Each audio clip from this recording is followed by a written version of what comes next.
All right, good to see you all here. So first things first, can you hear me? We're testing the audio and making sure I'm not mute or anything. That being said, wow, 10 people already here. Hi John, hi Internet Animal, Never Surrender, 4 a.m. in Australia. Wow, hello. Good morning to you. Alexander, hi there. That's a lot of you here. Starseed, hello. It's always amazing how many of you are here. Never ceases to amaze me. Audio is good? Alright, yeah, so we can start. Like usual, I'm doing these streams out of the blue. I sort of like planned to stream today because a lot of people did mention that, they have a day off on Saturday or like they're available and this day is better for them. Hi Raya, good to see you here. So yeah, I'm just like tuning in. Saturday it is. Whatever we talk about, you decide. Yeah, so I don't know, like I'm sort of still chilling and getting in the zone, but we can definitely do some Q&A and see where that leads us. Hi Hector, good to see ya. So, how are y'all doing today, and what's the time on your zone? Like we have one person in Melbourne, Australia, 4 a.m. That's really early. For me, it's like Lithuania, 8 p.m., but I wonder what time it is for you. So it's always good to see people like from different places.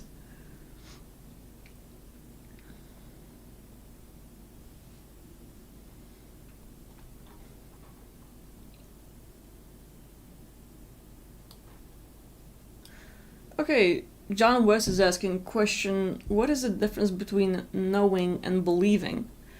For me, the way I see it, it's like you can have a conversation with a person and they tell you a story about what happened. And so you hear them say something to you and you're like, okay, I wasn't there personally. I didn't see it from my own eyes. But I hear the story and it sounds good enough. I trust this person, so yeah, I believe what you're saying. But the difference is like, so like when you hear something, let's say you weren't there, so you just like sort of like, okay, you agree to whatever they're saying and sort of like that must be true.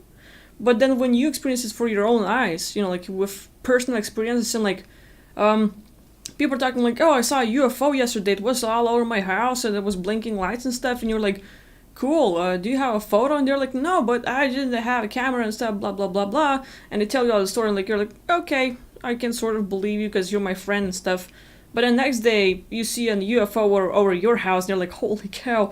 So seeing it with your own eyes, with your own experience, that would be like, I know this happened, I know this is true, and it's not just like I believe it, like I saw it, and so like, it's very personal, and that would be the difference for me. Like, it's more like a personal experience with what you had, rather than like being told, because like, that, yeah, I'm not sure if that sort of explains it, but that would be my take on it.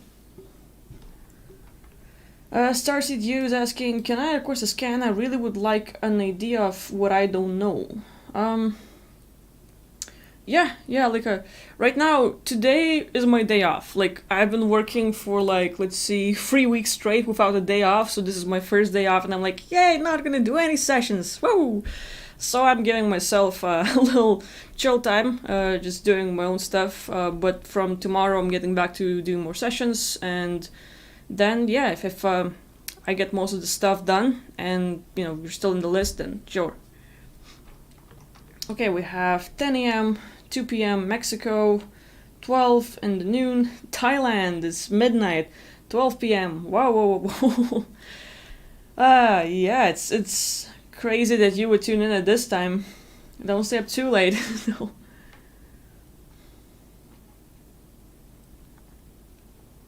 Okay, John West is asking, do you recognize as Earth as a whole, a sentient consciousness being? If so, then do you see it as a positive or negative consciousness? If not, please share your view. Yeah, like usually doing meditations and other things, the Earth is more of a Gaia Sophia thing. Like we explained this, like as in like a feminine energy. Like so, like it is more sentient. Like the thing is, we think about like, oh, I'm gonna go out a planet and I'm gonna see someone and all this stuff. And usually we think about meeting a being that has this humanoid shape or like an animal. And so, whatever, like reptilians or Arcturians or some other beings or like a little cat over there, yay, I met a being. But if you travel long enough, you will find that a lot of these stars, planets, they're all beings as well. It's like consciousness can sort of like incarnate or like take a shape of I'm gonna be a planet and just see what it's like to be that. And I had like a client like working. We had a few sessions and stuff, and we're looking at this. She incarnated as a planet, and the planet like had this really interesting mechanism. It's kind of like a lot of beings are living on the outside, like on the surface, like humans, but at the same time they had beings living within, and within, kind of like inside that planet, there was this core like a portal. So a lot of people, if they were attacked, they would go deep within the core and be able to teleport to other places. And so like she as a planet would like sort of like contain a vibration and sort of like try to call out to beings that needed help so that they would actually come over here and like rest and like like basically have a normal life on that planet. But if anything, if they were attacked, everyone goes in the core and teleports. And basically the planet is super conscious. It's like right now, if we look deep within, we have a lot of like bacteria and little funguses and little parasites within our system. And those also are, sentient beings within us. So like it's basically us above, so below. And like for the planets, we, the little people, cutting trees and stuff, they feel it like as if we were to move the hair on the arm and stuff. It's like, the planets are able to feel it. And it's pretty amazing. So for me, Earth as well is more of a sentient, like a sentient being, if I'm saying it right. But basically, yeah, like you can actually communicate and get the energy and everything else. And I see it like pretty much as a positive. Like a lot of beings out there like either are neutral, us like let's say taking the shape of a planet, because not like I'm gonna be an evil being and then I'm gonna crash someone. There will be like collision, for example, like let's say two stars or like black holes or stuff, like they collide and stuff, but it's more like finally connecting again. It's just like experiencing what it's like to be that. So like there's a lot of variations, and for me the Earth, I see it like as a pretty much like positive being that you can get energy from and stuff like that. So yeah, that's my point of view. Starseed is asking, I'm really messed up today, or like I'm really messed up, and can you maybe trial to me tonight if it's okay? Yeah, I can set up one of my aspects to get to you. Like usually, like if there's other parts of me, they can totally get to other people and try to help them out. You can, I'm not sure if you're, what's your status with Rin right now, but you can also use Nika. She's helping other people right now with getting out of body. For me, I'm more like this persona right now is more like a setup on a mission sent to helping the worlds that are like being attacked, so that's my thing. Okay, we have people from Detroit, 1 p.m. there. Elsewhere it's 7 p.m.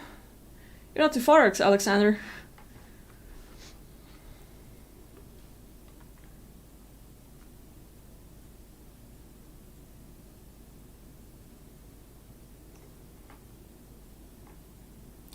Okay, Never Surrender has this question, like, I'm Never Surrender's partner.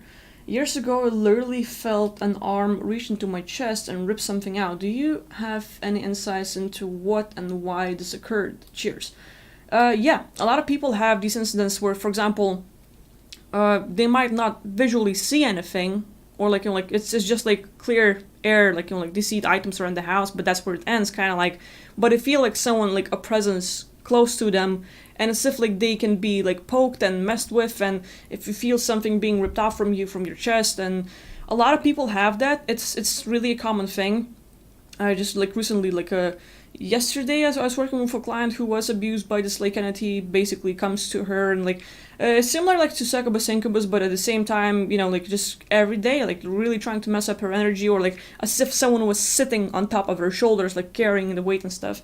So that's a thing.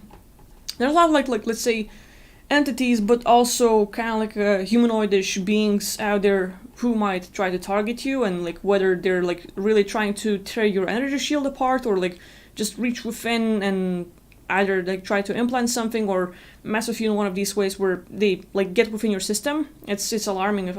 It feels like real as can be. So it never surrender, like it really depends on how do you feel after that incident. Are you still sort of like okay, or do you feel like something changed? Maybe you lost something and stuff. So yeah, definitely, like it's pretty crazy. Like we're dealing with people who have gone through these entities just coming in and tearing themselves, like tearing them apart, like as in like on the actual level. Like right here in the physical body, you feel it, like as if your energy or astral like was like pretty much like teared up. And it's like kind of like after those incidents, people like go completely numb or like lose parts of themselves. So it's like it's definitely a common thing. Louis saying, I love the streaming and Akvile. Thank you, buddy. Really appreciate it.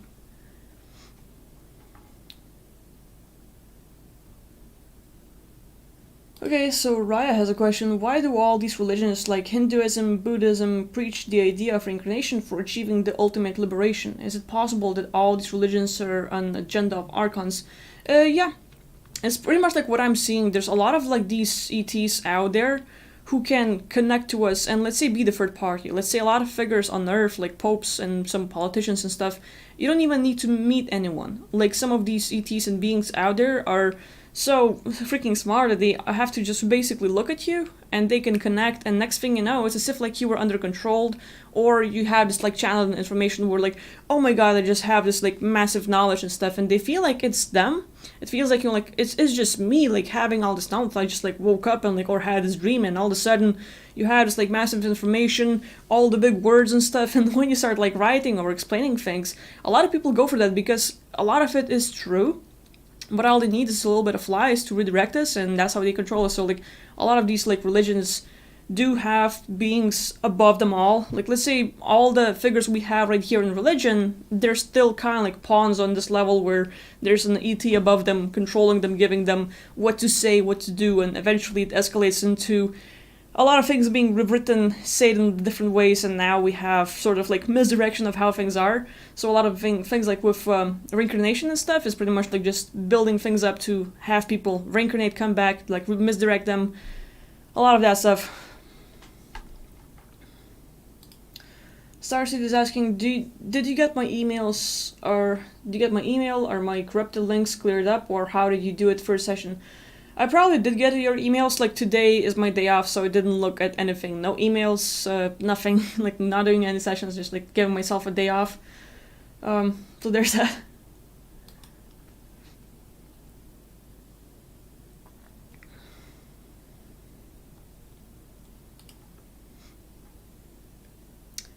Okay, question number 3, and I'm also gonna set up a little track for myself, I guess. Something in the background. Just to chill. John West, question number 3.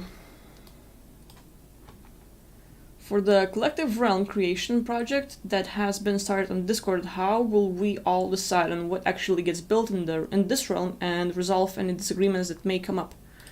It's a good question.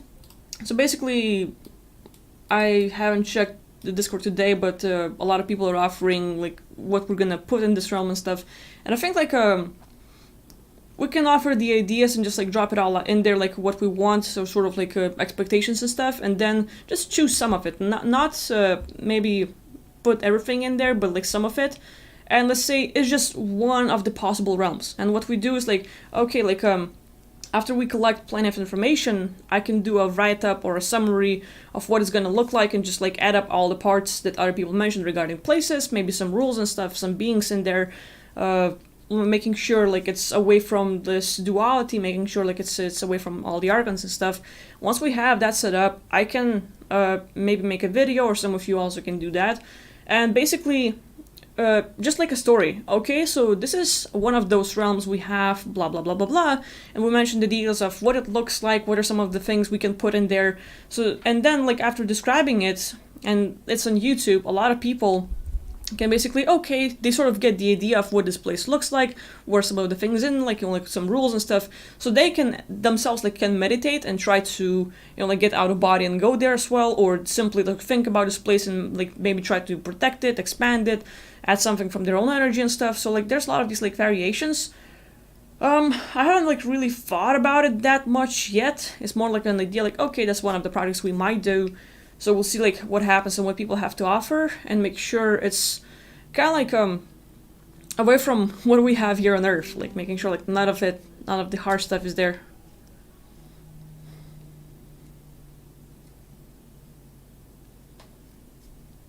Okay, Starseed is asking, does an astral body that's really harmed like this a reason a communication cord can be corrupted? Well, the astral body being attacked, that's one thing. There's also, let's say, These communication cords can be created by some third parties. For example, let's say like there's a lot of these like spider entities that can sort of like tangle up your cords, making sure you can't connect to anyone. And it's kind of like one-way communication where you ask, you give, you do, but there's nothing coming back from the person. So basically, that connection sort of like kind of like there's a plug, and that person is not getting really anything. So I would look for third parties. Astral body is like one of the reasons, but it's not the main. There's like always something bigger, deeper. So I would look for third parties, and mechanisms, implants, other stuff, your own beliefs. That would be a thing. For example, like if you watch like my soul construct video, you can sort of like, okay, people can get like people are not getting back to me, I'm getting ignored, da da da da. So you basically list out all these things, choose one item, and try to revoke agreements, see if you can switch up your own reality, and next thing you know, boom, people are getting back. So I would try that as well.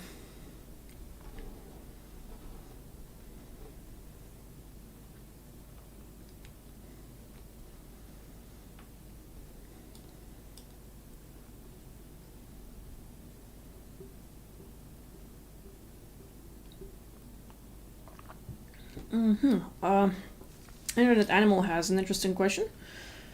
He's asking, what are your thoughts on mushrooms, DMT, ayahuasca? I've heard a lot of people being blasted to other dimensions. Are they really being shot into the astral? So it's like, it's a 50-50 thing. It really depends on the person, how ready they are, and how they react to everything. I was getting husky or something, like I don't know what the fuck. But anyway, regarding the whole like mushroom DMT ayahuasca thing, a lot of people are getting benefits. Like they feel like, hey, they actually are able to get out of body. They're able to actually project. They're able to see things, and it's a massive win for them. Others might not be ready, might not do it right, and might overdo it. So they end up burning themselves, like burning holes in their energy fields, and like sort of like burning themselves to the point where a lot of beings, a lot of entities can get to their space, try to scare them, mess with them. And so like, I'm talking about this because like I have a few client groups. Like there's like at least 20 people who have used like mushrooms, DMT, ayahuasca, and had really good experiences. They blasted themselves. They were able to see things. They were able to get like new kind of knowledge, kind of like new wake up call, and just seeing things differently. So for them, that experience was really good. With that, like they both like tried ayahuasca, DMT, mushrooms, like various people, various things. But it did work for them. Like they had specific preparations, they had people to guide them, they did it kind of like right, and they didn't overdo it. And so like they had a lot of like wins, and like seeing beings, being able to talk to someone, being able to like fly around and actually be free, and like sort of like, hey, so that's how things are. And like even those that have never really looked into what's going on in the world were able to get out, and they see like reptilians and RP beings like trying to take over the planet, trying to attack them and stuff. So they come back with this kind of knowledge.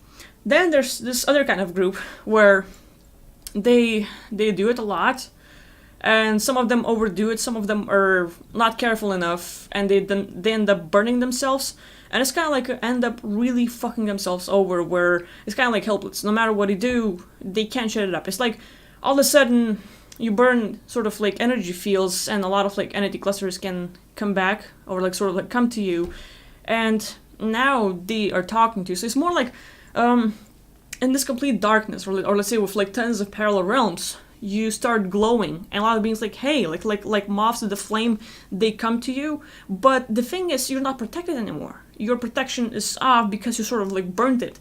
Now they can get to you, and they can actually really mess you up. And I have people who are like really like kind of like schizophrenia thing, but it's pretty much like entities, like really hardcore entities where they hear voices, where their body's being like pulled and stuff, and they just have no control over themselves.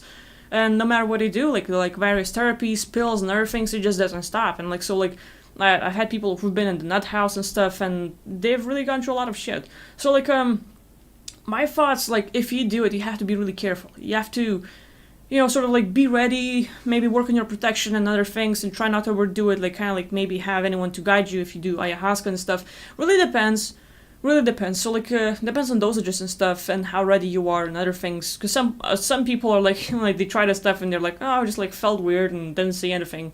So everyone's kind of like different, but it's really, like you have to do it right, in my opinion. So it's not like don't try it, it's more like be careful.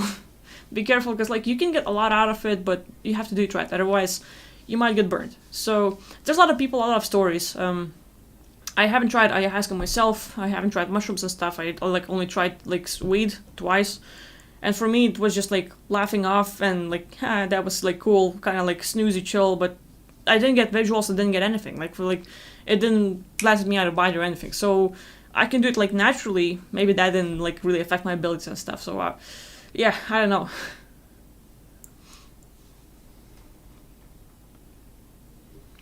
Hi, Demeter. Good to see you here. PA, Marcelo, CJ, Tin, hey. I am Yahweh, Matthew, Andres, Sage, Zach, Liberty, Abrasion. Holy cow, so many of you here. Good to see you all, people.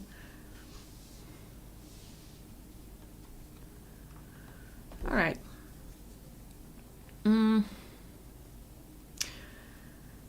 Yeah, let's see. Lewis is asking, years ago, a dark energy felt like black energetic liquid came on my belly and came in and around my belly chakras. Since this day, I feel less joy in this area. Can you help clear it?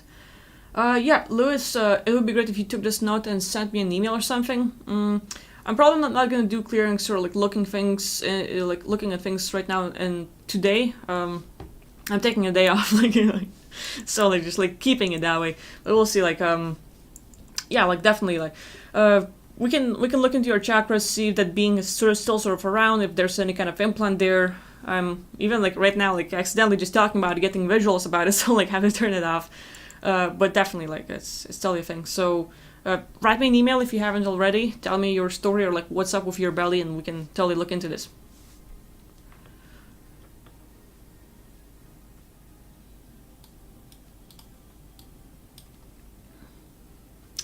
America is asking, can a stroke be caused by an entity, or vice versa? Can an entity cause you to believe you've had a stroke, thus live life with plenty of limitations?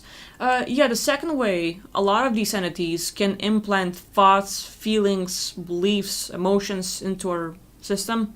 So you're walking and all of a sudden you get this urge to do something, and it's not really you like, I want to do something, I want to do this. It's like really like an entity cluster, like, let's do this. And now all of a sudden you sort of like feel like it's you feeling that, and you go with that direction. Same with thoughts, same with feeling states. Like these entities can amplify feeling states. So let's say you might have a minor heartache, maybe you ate something, maybe you're like not really breathing and stuff, but like you're kind of like feeling something like in your heart, or maybe like there's some sort of like pressure there, and entities then amplify it, and it feels like, oh my god, I'm gonna die. Like it really like sort of like overwhelms you. So like entities can do that. I would sort of like even suggest looking into your astral body, because sometimes our astral bodies or like consciousness can sort of like be kidnapped by other ETs, and they can sort of mess with it. So cloning you, trapping you, doing like different things to you is part of it. And if they use energetic like cores to sort of stab you and causes pain, it can be a thing. These entity clusters, they're more into amplifying things. They're more into affecting your emotions and stuff, but like as a whole cluster, they can do the energy drainage, but like not cause that kind of a pain. Like it has to be something bigger than that.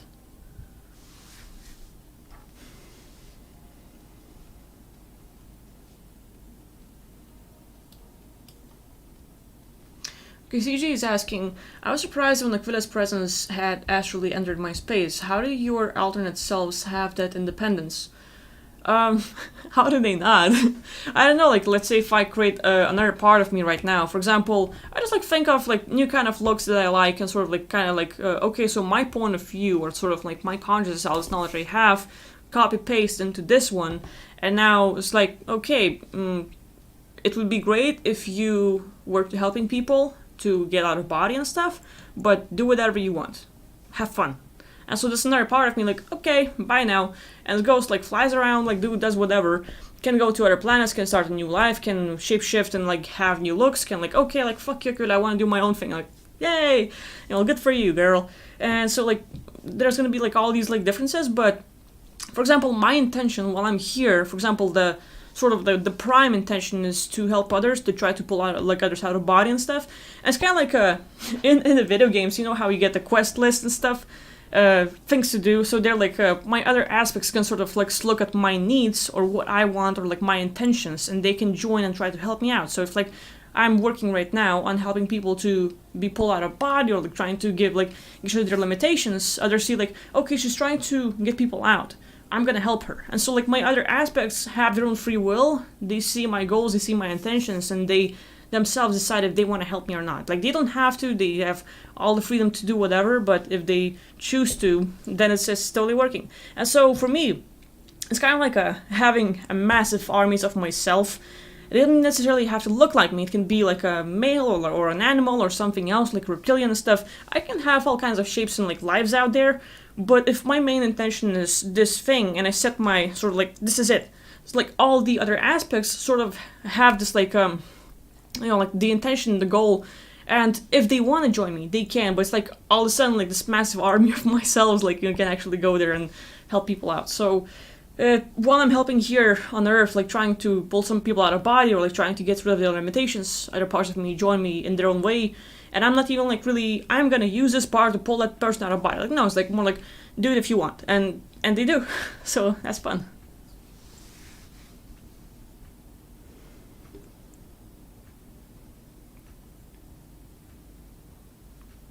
Starseed is asking, how did I clear your corrupted links? Basically, how should this? Let's do a super quick, dirty, childlike paint thing, right? Let's see if that's gonna work. Display, yep. So, okay, we're gonna, what's going on? We're gonna take me out of the picture. Okay, so this is for Starseed. Let's say this is you, Starseed, right? And then we have links to other people. Let's say we're gonna have this. There we go. This is awesome. I'm pro this. You should love my art style. So like you're gonna have people, or like you gonna, whoa, that's a long lived person. Cool. And then you're gonna have connection to, let's say, no, we're gonna choose green one. Then there's gonna be an entity cluster. And so, for example, like when you connect to people, it's going from you to them, but it does not come back from, wait, it's not a two-way comm. No, come on, there we go, nope. Choose a, yeah, there we go, perfect. So like, people don't get back to you, don't get two-way communication, right? And so, this kind of thing, where is a different color? Let's say, yeah, let's choose this one. So this kind of communication is blocked, right? And I basically visualize, okay, here's a starseed. What I'm gonna do is like, I see the cords around you and other people, and just visualizing the cord, I remove the cord, and there it is. So like, it's nothing too difficult, I would say. It's more like just like, okay, I visualize you, starseed. I see beings you're connected to, and literally those cords, those wires coming out of you with every single person, I either cut them off, the ones that are sort of like basically taking things from you but you have no connection to them, more like entities. But if like there are people, for example, like people around you, your family, really messed up. So basically the whole thing is sort of like corrupted, and I would have to like, let's say, just visualize the cord and basically clean it up. Like, you know, like the whole cord can look kind of like dark, so like I just like clean up the dark spots and that's it. Like there's no big magic or anything difficult. Like everyone can do it. Like for example, you, like pick a person that you have a hard time communicating with, that is sort of like messing you up, or maybe they say something nasty and it triggers you, and imagine like there's this kind of like cord, like a wire, like a little thing. Like for example, I have headphones, so just imagine this is a cord between me and another person, and this cord, for example, right here, will connect me to that person, and it's all corrupted. Like it's basically people can drain me, people can use my energy and other stuff. What I'm gonna do is see this thing as a whole black thing, like it's all corrupted and stuff, and I'm just gonna sort of clean it up, turn it all white. Boom. So yeah, nothing too difficult.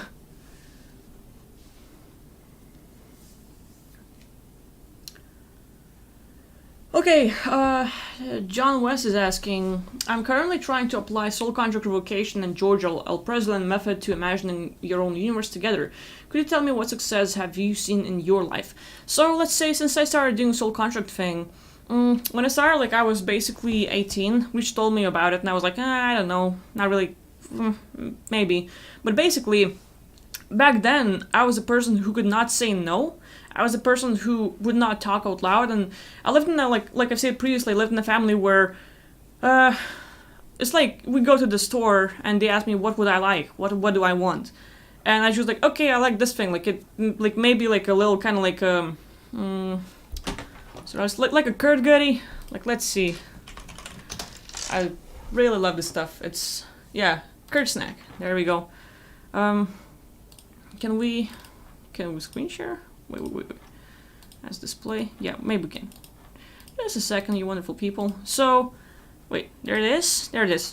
So this would be like my favorite goodies when I was a kid. They have all kinds of things, but basically it's curd, and it has sort of like chocolate frosting on it, and you know like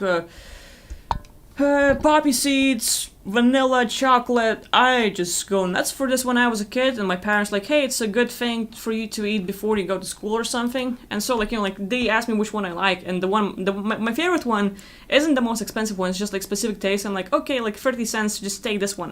And my parents like, no, it's just like pick something more expensive because they're better. And I'm like, no, I want something that's actually I like. And basically whatever I would say, you know, like they would try to do their best for me, but it doesn't, like, it's not what I want. And so like with all that, like I was never able to have my own opinion or really talk it up.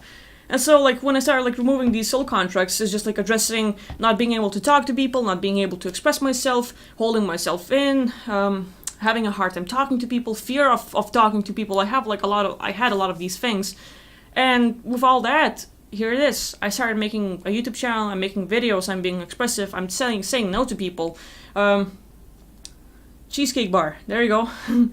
That's a thing as well. So basically, I had like even my family members who were like asking me to babysit stuff, like my cousin, and it's like I can do sessions in the morning and I'm gonna like make $50 and I can babysit a kid for 8 hours and I'm not gonna get anything.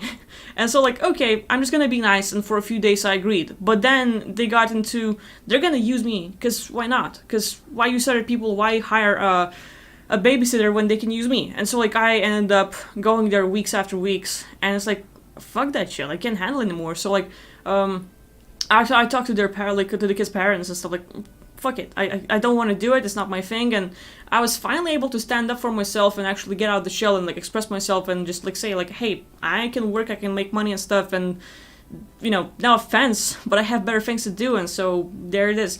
So like becoming more expressive, becoming a person who's able to get out of the shell and basically fight for myself, that's the massive win. Getting rid of limits in technologies as well. Like I had a lot of like these things that would sort of like in the airports, or like the whole documenting stuff and all the stuff. Basically, trying to travel and like constant stop after stop. Let's say I have to fly out from Lithuania to America, and in Lithuania all this computer stuff working a few minutes before I have to go. I wrote the agreements, I can go in. In America, I land and they don't let me through the customs. Now they're gonna question me for 3 hours, and I'm sitting there like, oh shit, like I feel like a fucking criminal and stuff. So like they take me into the customs in the airport, and I'm sort of like worried because I have to meet a person at like a specific time, and I'm 3 hours late. Okay, you know, good luck. So there's a lot of these things like where stop after stop after stop after stop, and each time I'm sitting there revoking my agreements and stuff, and you know, like, okay, it seems like, you know, like the fear falls away, or I start like getting out of the shell and like feeling better, or like the whole issue stops. For example, I'm in school and like there's a math class. I'm not that good at math. I don't like it because I'm not good at it. I'm not interested in it and stuff like that. Like I don't follow the rules. Like it's a crazy thing, because like in physics I can score the best things, but math, like not working. And so I can sit in math class and basically like not understand it. Like it's so the first lesson passes like sort of like I'm done with the first lesson, and the second lesson is also math. So I have 5 minutes, and in 5 minutes I'm just writing down the agreements like I don't like math, I don't understand math, I don't want to do math, it's not interesting, blah blah blah. I do the session. It's time for a lesson. Next thing you know, second lesson is much more fun. I'm enjoying it. I'm actually answering the questions. I go to the chalkboard and I'm answering like what the fuck? It's all of a sudden I get more information or like some better understanding. It's clearing up of energy and stuff, and like boom, I have more access to it. So like for me it's a big deal. But to have big wins for self, you have to like look at specific areas in your life. You have to break it down. For example, like just doing one session for me on communication would not work. I did like I think like 5 or 7. So like 5-7 sessions like regarding communication, like fear of talking to people, had a hard time expressing myself, blah blah blah blah blah, like all of these things. And eventually I see like, hey, I'm able to get out of my shell, I'm able to talk to people, I'm able to do things. And yeah, like like for me it's a big deal. I also have a person like basically for 60 years, because of really harsh stuff in family and sort of like a stress relief, she was pulling her hair out for 60 years. Therapies, people, other things, pills, nothing helps. She just like automatically she can like sort of like watch a movie and start pulling her hair out, like we'll do other things, and next thing you know she's going bald, her hair is short, and she's like having a difficult time with it. We sat down for 1 hour, addressed her agreements on it, and she has some visuals, she was able to see entities and other things, she removed that stuff. Next thing you know, it's been a year since she hasn't pulled a single hair out of her head on like her own free will. It's kind of like, like if you're brushing your hair, sure, that's gonna come out, but like more like intentionally, it's not gonna come out. Like she's just not doing it. So like everything stops. 60-year thing stopped after 1 hour. So if you do it right, if you're addressing those specific things that are working for you, you're gonna feel the changes. And for me, like that's just soul contract stuff. Like with George L, like it's a listing out our agreements, like like I'm limited, I'm talking too fast, I'm like shy in front of the camera, I'm not enunciating things and like well and stuff like that. So all of these things is just like listing out the agreements, and you can do the revocation process. Another part is like my own universe and George L. Preston method, where you write the positive side of how you would like to be in the whole thing. So all of a sudden I'm courageous, I talk slow, I'm better at talking and stuff like that, and you see your whole persona change. But it's like a muscle. You have to work at it. It's not like you do it one time and you expect your whole life will change. You have to, at least clear out one area to see some wins. So that would be my take on the whole like soul contract revocation thing, and it's definitely worth doing for those who sort of like believe in it and are ready to look deeper into themselves and work on it. Like removing any kind of, let's say, physical pains, weird habits, different actions, all kinds of stuff. Like maybe you get different urges, maybe your body's acting weird and like, oh, like I don't really have control over it, but it's just happening. So you like sort of like, okay, so here's my issue, and you spend your time listing things out one after another. Here's the list, you do the location, and maybe the next day you like address something close to it, something relating to it. But once you like remove like let's say 5 issues with these things, it's a big win. It's definitely a big win. Okay, Liberty Rushing is asking, what happens if I can't get out of body before I die?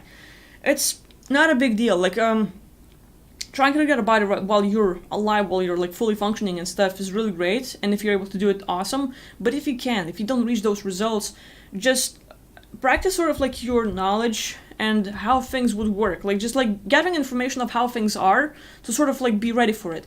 The whole, like out of body thing is like being in the water. Or like I don't know if you ever jumped from the airplane with a parachute and stuff, like skydiving and stuff. It's definitely like you can sort of feel the impact and stuff. So that would be something to try out. But just knowing possibilities, or like like, okay, so if I just have an intention, I can teleport, I can look at different places, I don't have to go to white light. You sort of like just have your mindset ready, and if you cannot get out before death, it's not gonna stop. It's more like oh, so that's how it works. Like, it's gonna be on the go, but you will have the knowledge of like, okay, here's what I have to expect and not do and stuff like that. And just like information will be enough to guide you, because like once your physical body dies, you will know everything out there that you knew here in this life. So the more information you have, the more knowledge, you're going to be ready for that. And on the go, you can see things and go from there. And at the same time, you can sort of like get yourself ready because, for example, think of a place that you will really like. It can be from anime, video games, movies. It can be your own created realm. And while you're sort of like daydreaming about it every day, you can sort of like program yourself, like put a spawn point, like where you're going to appear or teleport once your physical body drops dead. And you can literally, physical body drops dead, but you open your eyes and you are in the realm that you have created. No need to get out of body and look around like, oh, that's my dead body, or like no white light, no archons, no nothing. It's your own realm with your own rules. Boom, freedom. So that's definitely a thing, and you don't like it's not much of a thing of oh shit, I don't know what to do. Okay, here's a question from the man who knew way too much, LOL. The question is, are you lying? Heck yeah, I'm a reptilian, I'm here to deceive all of you, and I'm taking your money. Fuck yeah, so donate 500, like $500, and I'll see you next time, bye now. Oh, would that kind of like answer satisfy you, buddy? And be sure to cut this out and upload it to your YouTube channel to sort of like blackmail me or something. Okay, so let's see, question from Sage. Are certain family members put in our life to try and keep us suppressed, under their control, or limited? If so, is it because we are afraid, like being scapegoated in a family full of narcissists? Totally. It definitely happens sometimes. People sort of get birth bumped. For example, you are incarnating and you're gonna get into the wrong family. They know, like, for example, this person, all he or she needs is some love to bloom, to get good, to, you know, like, all of a sudden, just that little bit of love and understanding and support, and you're gonna be like a rocket. You're gonna go and do your own thing, and with that support from people, you can reach anything. But they know that. They know your abilities and what you need in life, and they're gonna make sure they set you up in a family where people are gonna be like, no, fuck you. Like, they don't care about you. They're gonna set you up. They're gonna laugh at you. They're gonna sort of like mess with you all the time. And it's basically gonna be exactly the opposite of what you need. It's gonna mess you up a big time. So, you know, it's definitely a thing. A lot of these people are definitely set up for us, and us being afraid totally. Like, you know, like, if you're able just to have some support, like for example, my parents, they might be really good. They might be supportive in their own way, but they don't necessarily know all my needs, and I'm not necessarily communicating to them. And even if I try to explain some things, it's just like I don't believe you, Akvile. It's just like, I don't think it's a thing. So whatever. Okay, my parents don't believe me, but I find someone else that fully supports me, and I'm gonna go on my own path, and with someone's supports, I bloom like a rocket and do my own thing, and I'm super happy. Then instead of like, oh, my parents want me to go to college, and I'm gonna do a thing they want me to do to make them happy. And all of a sudden, I end up living a life where like, I don't want that stuff. It's like nothing to enjoy and stuff. Like, for example, I did completely the opposite of what my parents wanted, and I really enjoy my life right now. I'm really happy. So, you know, it's definitely a thing. Sometimes it's family members, sometimes it's people around us. Like, a lot of like people can be used to come to our life and just like ruin us and stuff. So you have to be careful, but you have to make sure like to do everything you can to support yourself, to protect yourself, to take care of yourself, because like taking care of yourself first is the most important thing right here in Earth. All right. Okay, so we have a question from Raya. I have started to wake up from the Matrix, but all those around me are sheeps, for lack of a better word. Can't find people who relate on the same level. Any tips to deal with this isolation? I had a similar thing for myself, and I would say, try to, like, with this isolation, try to be away from these people as much as possible. If they talk to you and stuff, put the earphones in. But basically, again, like, you have to take care of yourself. Give yourself a priority. Like, you'll find the people who are gonna support you, who you can talk to in time. But right now it might be really hard, and while you might be searching for them, you have to take care of yourself to make sure, like, for example, find people who you really like, as in, like, on YouTube, on like social media and stuff. Look for a mentor, someone who has already sort of reached what you want, and, you know, sort of like they have made the path, and all you have to do is sort of step on it and see if you can take some tips and just like listen to more stuff to hype yourself up, to take care of yourself, to basically like I don't know, like work on your own discipline, on like choosing like better things in life, and just really empower yourself. And no matter what others say, do your own thing. And as you do this, you will find people who are really awake, who are there to support you, and you know you can definitely find them. For me, like, you know, like, I might have not been the one in the family who's like, yay, you know, I'm gonna get the support and stuff, but I go to YouTube, and, like, even, like, nowadays, if anything happens, I just sort of, like, close myself off, like, okay, don't talk to me, I'm just gonna try to be away from others, and I launch Gary Vee, Tony Robbins, Mel Robbins, and other people. It's not necessarily their personality or who they are as a person, but it's more like the things they say. It relates to me and sort of, like, makes me like form my mindset and what I'm gonna do in life, and like with some of their tips I get like, okay, that's what I'm gonna do, and it really like forms my mindset and how I live in life, and you know eventually I end up here being happy doing my own thing. And so I hope you can do the same or something with it.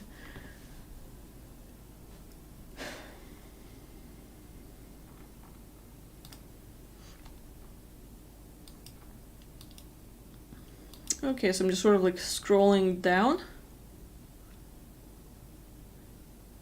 Thanks, John West. Really appreciate it. Okay. CJ. Why is it one's higher self or spirit guides cannot intervene and or prevent these bad things from happening to folk, parasites, entities? So some of these, like, let's say, it's a really good example. Like, think of the higher self as another part of yourself, and it's basically you start playing a video game. For example, SimCity, Sims, something. You can like I don't know. Look at some of the games on the phone. Like I have a few. We just like Penguin Isle, for example. Like any kind of game where you set up your own country, where you create a person, where you have someone to take care of. So now you are the higher self, having a community, but all the other aspects are your people, are your, you know, like beings. So for example, like I have like Penguin Owl right here. Let's see. Fuck, it's too bright. I'm not sure if you'll be able to see it now. But yeah, for example, like we have these little people running around, like little penguins, and like, oh, how cute. Can we enhance it? Yeah, there we go. We have little penguins. Awesome. So basically each of these penguins, and there's a lot of them, they're gonna have a life. And basically consider this to be you on Earth. And there's a whole lot of us on Earth, right? So you can have a whole lot of penguins in your game. You can have any kind of game or a movie and stuff. But you create someone. And now you sort of like, you give them life, you give them things. And now it's another part of you living on this island. They might have no awareness of you, more like, hey, they're there to take care of me. But then you play the game and you're like, oh, I found something new. And you forget them. It's like, and that guy got old. I just got bored and stuff. And you start working on another thing. And basically, our higher self is like, I'm gonna create this aspect. Boom. So like maybe you appear, maybe there's another part of you and stuff like that. And eventually your other, like your higher self finds other things to do that are more interesting. No one gives a fuck about you. That's the harsh truth. It's basically, other aspect just sort of like abandons you. And now you're like, help, I'm here. And my penguins are like, why don't you play with us? And this basically like my another aspect. So it's like creating people, and eventually you like, I want something else, find something new, and you forget them, you just like, no interest anymore. So basically, like your higher self, fuck you, no more interest in you and stuff. So you basically are left alone.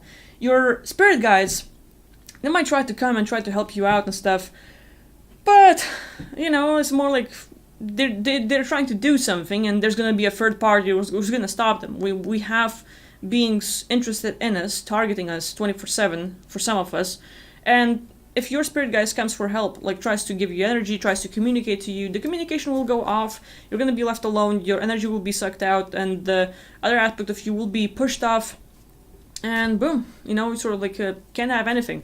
So a lot of these like times, those who want to help us out are being stopped, or being pushed away and limited, and all of a sudden we're sort of like, we feel like we're left alone. But other times, you know, we look at the higher self and it's just like another part of us that just got interested in something else. And sort of like, oh, okay, like I just created that part, bye now. and all this interest is gone or something.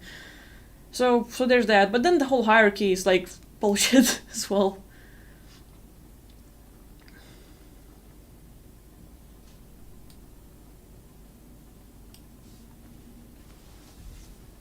So I'm slowly scrolling down and reading the comments and what you're saying.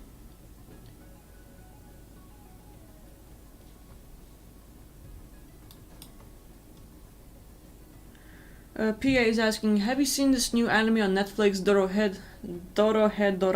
Looks interesting. I've seen only a few episodes, but I have not watched the whole thing yet. So it's on the list, but not the current thing right now. Right now, I'm like sort of like watching Fire Force. Has some good stuff. Disclosure. It's not the best anime. It's more like one of those mainstreams like trying to target like a bigger group of people, and also like sort of like a fan service and stuff.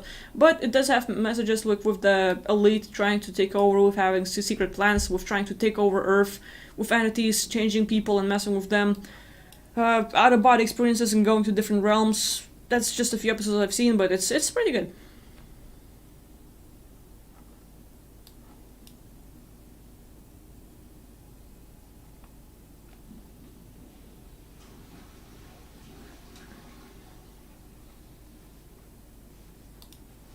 Starseed is saying she misses Rin and she's being blocked by entities from so she can't get to her house. Have you tried going to different places or calling Rin to see you or something? Because just one location isn't much of a thing.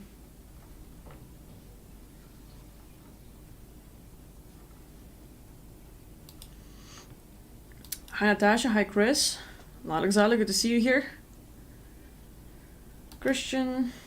There's a lot of you people here. Hi Dido, good to see you here. People, if you are interested in watching Oblivion and someone new trying out some gameplay, Dido's check us in the comment list. If you want some video games and a person who is pretty funny and is a good editor, check him out. Just a little shout out to my buddy.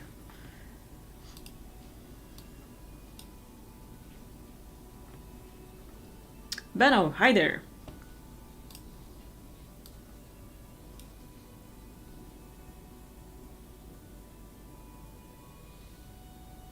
I'm looking at the question from I Am Yahweh, asking, in your experience, what is black magic, Akvile, and how do the elite and demonic beings use black magic to harm and affect us? So, in my experience, since I work with people, with clients, it's more like just various methods, rituals to actually contact other ETs and other spirits and work with energies. Create blockages and limits to mess with people, overtake, like sort of like control them, control their mindset, kind of like a, overtaking a being completely. That's also a thing, but it's more like messing with the timelines, messing with astral bodies and other things, where all of a sudden you start getting limitations and crazy things are going on. So it's definitely a thing that can limit us, but it's more like. I'm sort of like looking again at the question, how did you use black magic to harm and affect us? It's more like specific people, from my experience. For bigger groups, like we have the whole Bohemian Groove and the Illuminati and shit like that. There's the whole satanic rituals with adrenochrome sucking out people's, like blood and raping them and other kind of stuff. Loosh is a big thing. So there's that. It's sort of like obvious, I think.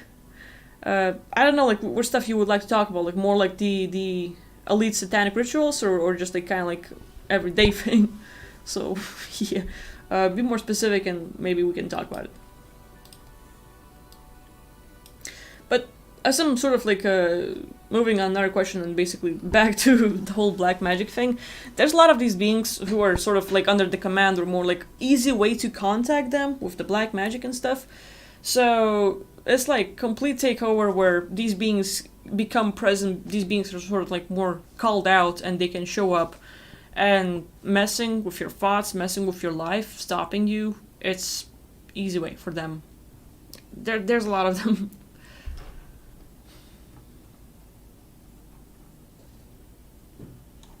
Which headphones do I use? It's Marshall. You can sort of look it up. Wait, it's not the perfect Marshall.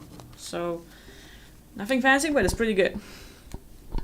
And my brother gave it to him, so I don't know where to buy them actually.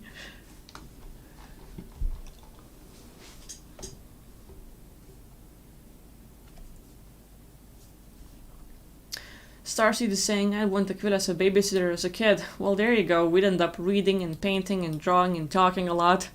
The thing is, like, with the kids, a lot of parents change their voice and try to be nice, like talking cutesy baby talk and stuff, and that's cool.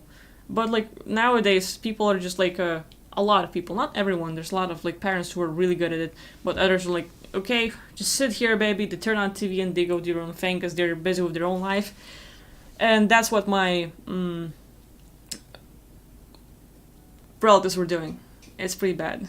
It's really bad because the whole kid, like for 4 years, just watching TV and no real communication.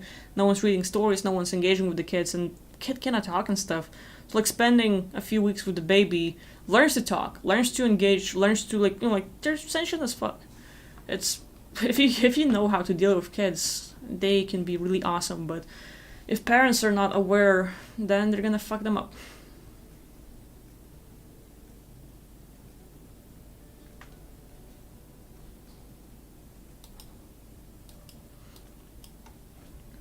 I'm sort of like still scrolling down, and I'm just sort of catching up where people are commenting about math and all.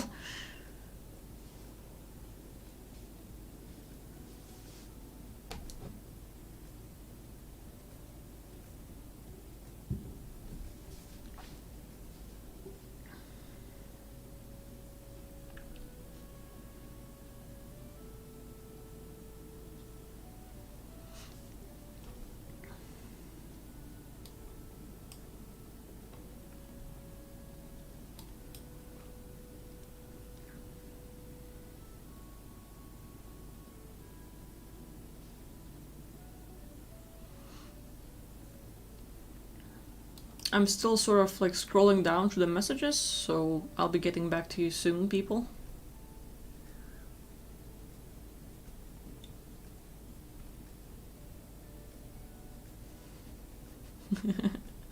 Matthew Nixon is saying, if you got a problem, like Fida's got a solution. That's a good one, buddy.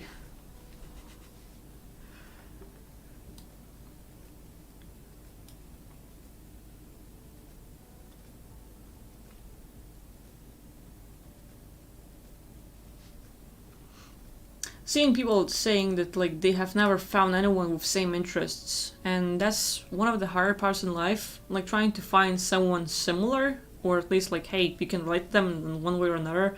And it's also hard because depends where you look, depends where you live, and all that.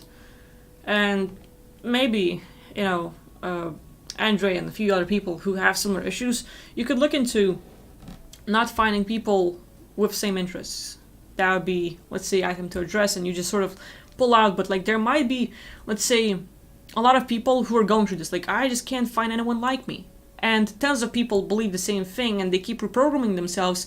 And with all this programming, you know, you two might be so similar, you're walking on the same street, but like with your own beliefs, you just sort of gonna go different ways and not have the contact. So there's like a lot of these, like, with your own beliefs, shaped course and different things that sort of like separate you. So you might try to maybe work on shifting it. That's a thing, you know, if it interests you. Liberty saying, I love listening to Rich when he's in a mood. Heck yeah. Yeah, Rich. I was just talking to him before the stream. He has so much to share, so much info, such a great point of view, and he's able to explain things and talk about things that most people feel want to talk about, but like sort of can't say it out loud. And you know, I just wish that either I could help him or he himself was able to actually express himself normally. There's a lot of this like anger about the world and what's going on, and for example, while most people are seeing things and experiencing it, but they're not really expressing it, Rich is sort of like holding up a lot of that. And if he could let it out loud, just expose them and talk about it, man, he's like a tornado. I love that guy. Chris is asking, have you helped anyone with somewhat extreme addiction?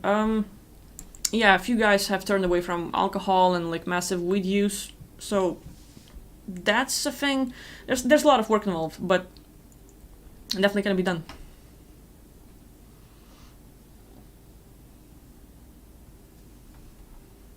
Andrew is saying, I like Rich except when he starts talking about the flat earth lol. There's that.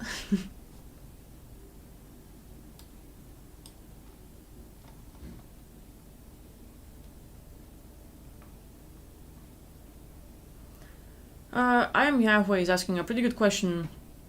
Like, are there other planets who worse than Earth in terms of structure, civilization, struggle, suffering, and survival?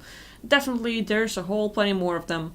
Like, we go into the astral, and there's like astral like lower realms where they kind of like different like vibrations and stuff, completely turned over. Like it's like we think right now is bad, but it's more like think of everything we have right now plus George Orwell like 1984 and much more control where like it's kind of like really advanced, but like everyone's shipped, everyone's controlled, people don't have any freedom. It's like if you want to go somewhere, it's like you can only go to certain corridors, but like no real engagement with people, no ability to talk to each other. There's a lot of these realms where people are actually really suffering, and places where it's kind of like they are kept in this one structure, and elsewhere it's kind of like all hologram and stuff. It's just like really messing people up with the fear. Like if they get close to getting out, they get massive fear and turn around, run away, thinking like they're gonna die or something. So there's places where this whole beliefs, feelings are enhanced and controlled against people. There's a whole lot of planes out there worse than Earth. So it's not the best case, like it's not the worst or the best case scenario we have here, but it's better than some of them.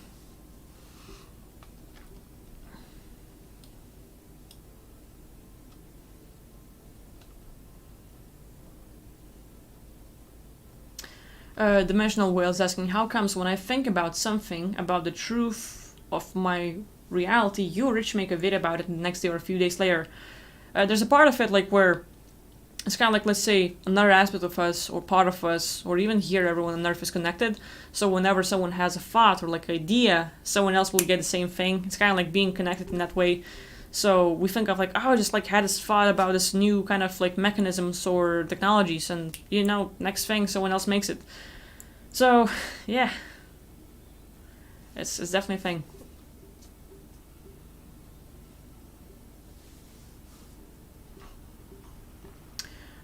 Chris is asking, if high vibrational beings can be possessed by lower entities, what hope do we have? We have a lot of hope.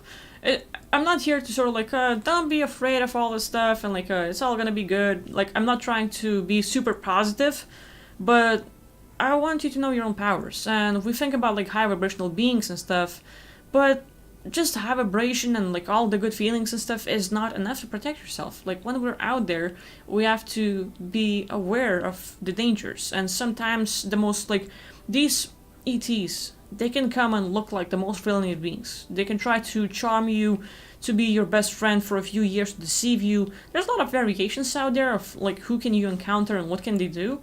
But the most I just saw like a comment like anyway, the most important thing is that it's like, how aware are you? Are you aware that the person in front of you is trying to deceive you or not? And some of these high vibrational beings might be busy with their own thing, that they're not aware that they're gonna be deceived right now, or this person is shapeshifter and stuff. So you can definitely get messed with easily out there.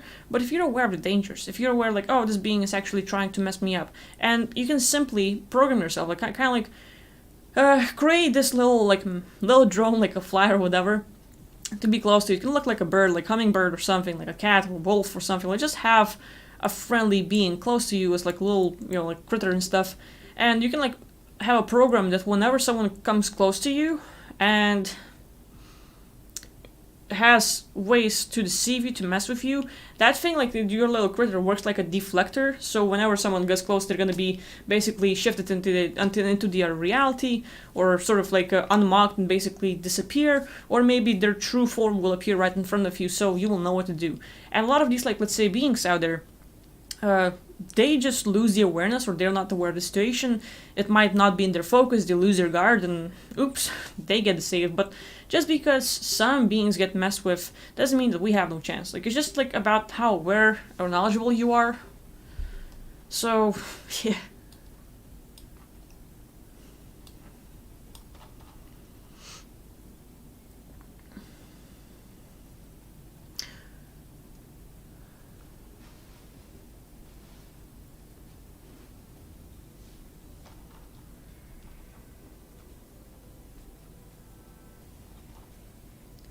Starseed, you're asking about a nuke, and I'm not sure which one you're talking about, but I mentioned a few streams ago, and like basically when you bring it up, there is another guy with like name nuke, and the one that like was messing with the channel and me and other people, and I banned him, and I completely like I just banned him on email today because he keeps spamming me with like sexual stuff he did, and like, oh Akvile, like look at this and stuff. Like, fuck you, man, I don't want any of that shit. So he's the first person I ever banned on emails and YouTube, and I have no interest in him.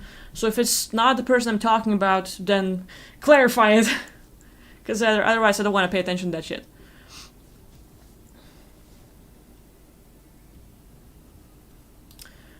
Sage is asking a good question. Are most of the people we are currently in our who are currently in our life now the same people or souls we knew from the past lives or other lives?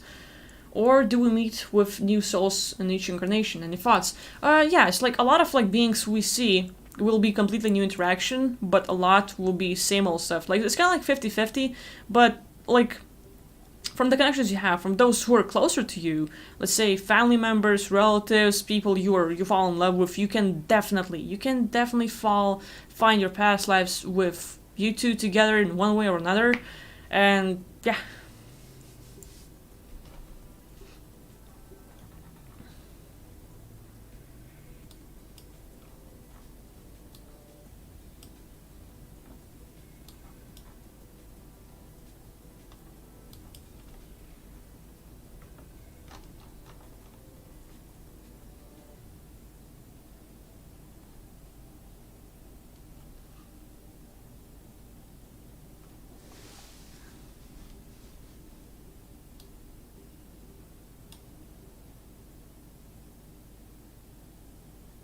Okay, John Rivers has an interesting question.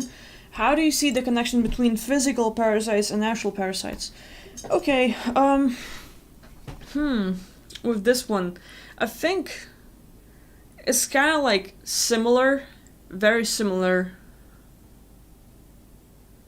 And you would have to clarify if we're talking about physical parasites like within our body and stuff, or more like physical parasites that like are here on Earth and also like out there in the astral. But let's say I'm just gonna combine both of them, kind of like we think of Earth as like right here, this place, and then each parallel realm or place is gonna be like close to us. So it's kind of like Earth is right here, but as an overlay, another parallel realm will be right here, like same place. And while you might look at the person, that entity, like, or a lot of beings out there are multidimensional. So while we see people here, they will have their own world, but they can tune into ours, and they're gonna appear and they can mess with us and play around and stuff. And sometimes people see it, sometimes people feel it, sometimes they don't, and it's definitely a thing. So like with the connection and differences, it would be really great if you clarified in which way, like physical, like more like around people seeing you every day, or more like within our body.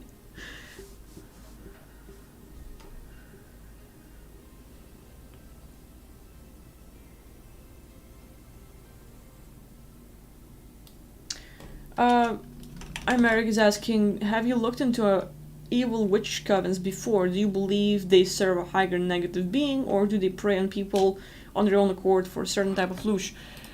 I've looked like evil witch covens, or basically clear out the world coven. Okay, coven is refers to a group or gathering of witches. Okay, so basically cults or groups of witches. Okay, so for this question, no, I have not looked. Like, I have not looked into it. It wasn't in my interest or just thing I would focus on. but at the same time, it would be both. Like a lot of times, they start out as like they have their own interests and things they want to do, but the deeper they go into it, other beings see like, okay, they have potential, they have their own thing, people are going for it, so other ETs can then start messing with their thoughts, with their beliefs and stuff, and sort of redirect them in their own intentions. So basically, it's kind of like they will have their own accord of doing this kind of stuff. Like they might like want some beneficial stuff for themselves. They want to get like good, or like mess people up. And there's all kinds of like witches messing up the relationships and stuff, all kinds of stuff out there. And then there are other beings who like, okay, this is a person who is going there and sort of falling for it, so we can definitely use the person. So like taking over, putting thoughts in their head is too easy.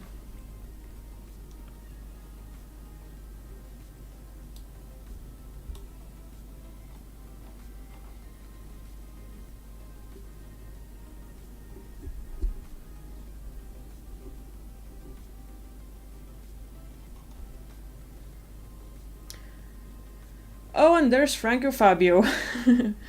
This guy. Franco, I dedicated a few videos to you, and some of them were more expressive and more kind of harsher emotional tone, because as a person, you are, you don't respect others. It's like you have great intentions, you want to get this world free, but it's kind of like all people are bad. Bullshit. All dogs are bite. Bullshit. You know, just putting a label on generalities is a really bad thing. There are a lot of good beings out there, and until you get there, you're gonna live in this very dark world.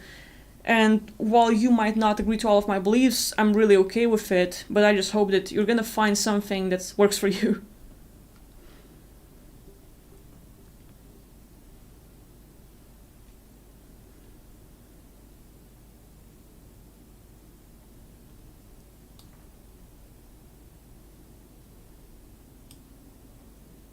Can Akvile be mad? It happens. It's super rare to piss me off. It's super rare. But it can happen.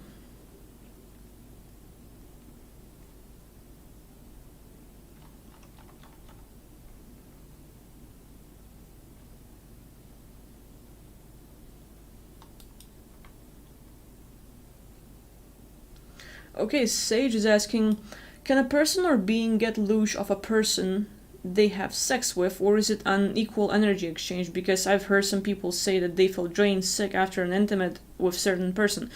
Definitely, depending on where their mindset is, these encounters, like intimacies, so like like having sex and stuff, is super deep. Like our souls can blend, we can exchange parts of yourself. Like for example, two people have sex, they might be best friends or something, and all of a sudden you see that like part of who you are as a person, your personalities, all of a sudden appear in them, and they start acting like you, talking like you. They kind of shift. And depending with the intention, they can have sex with you, and next thing you know, depending on their mindset, maybe beings that are behind the person can affect it as well. But it can definitely end up with them sucking you dry, and you're like, that was fun for a while, but after, like, whoa, what the fuck? And so it can hit you. So when we're talking about louche, sexual encounters are number two that has the most louche giveaway for them. And depending on how it's done, people can be hurt, it can be done against their own wills. There's the whole rape and the sacrifice thing, the pedophilia thing. It's massive. It's massive thing to gain louche and just basically dry people out of that stuff. So it's definitely harsh, and really depends from the intentions of people, but yeah, it's totally a thing.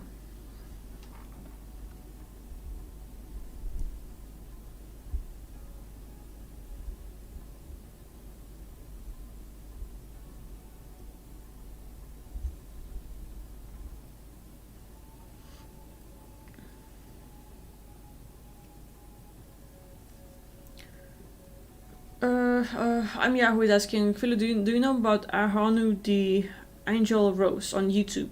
No.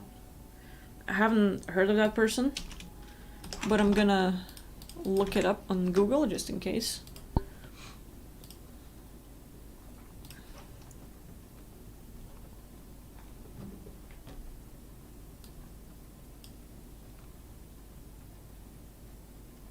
Okay, Imeric is asking, have you ever come across an Archon that reincarnated into a lighter being and ended up learning about empathy and changing its path from being destructive to serving more positively?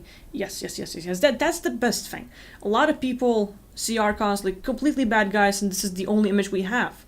But just like us, a consciousness incarnates in a body. Now a consciousness chooses to play an Archon. What it's like to be control a person, dominant, and just tear apart things and being sort of like pushing that fear and like to destruction and other things like that.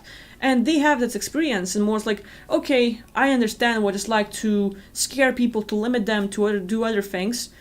And then they're like, I'm done with this experience. That was like, I understand it now, I'm done. And boom. And they reincarnate somewhere else, and they might work like as learns as Pleiadians, as some other beings out there, completely in doing the opposite of what they did before, supporting others, sharing information, trying like, okay, when I was an Archon, I did this, so I know how they work, and they basically give off all the tactics, all the ways they can mess with people.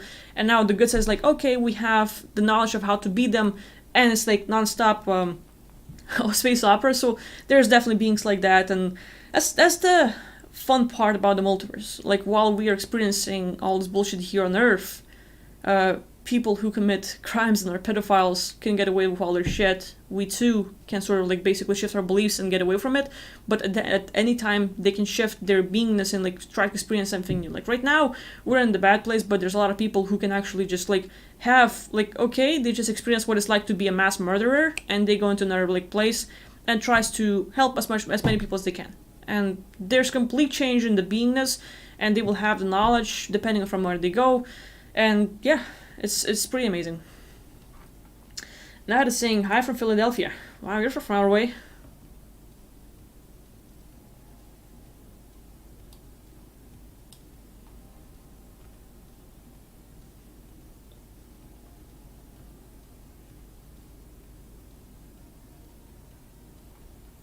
Frank and Fabio is like saying that all the realms must be destroyed where the shit is going on. But basically, Franco, when you start destroying other people's realms, for example, collective group, they decide like, we're gonna play a realm, and they are role playing. They decide like, okay, right now in this realm we're gonna do this, and for fun, like playing in Sims, first thing people do when they play Sims is create a fucking pool, put people in the pool, and remove the ladder, and people can get out, and you watch Sims die because it's fun. Oh, like, I'm just gonna see what happens. Then you put people in the house, you start a fire, and you make sure there is no accident, and you watch everyone die. Kind of fun. Kind of like for the experience, for the fun out of it, for just understanding how it all works.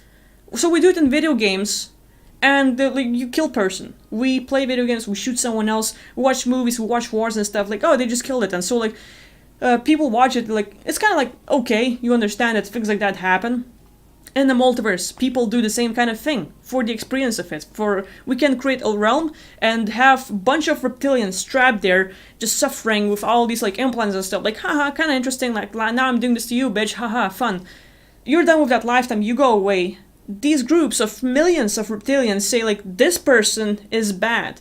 We were doing our own thing, and this guy just came and fucked us up. Revenge, motherfucker. And so millions of reptilians now come after you. Is it fun? Is it good? Is it the right thing to do? For you to decide, mate. It's just like, it's definitely a thing.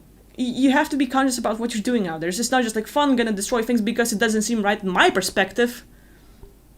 You know? You don't think about others, and that's the problem.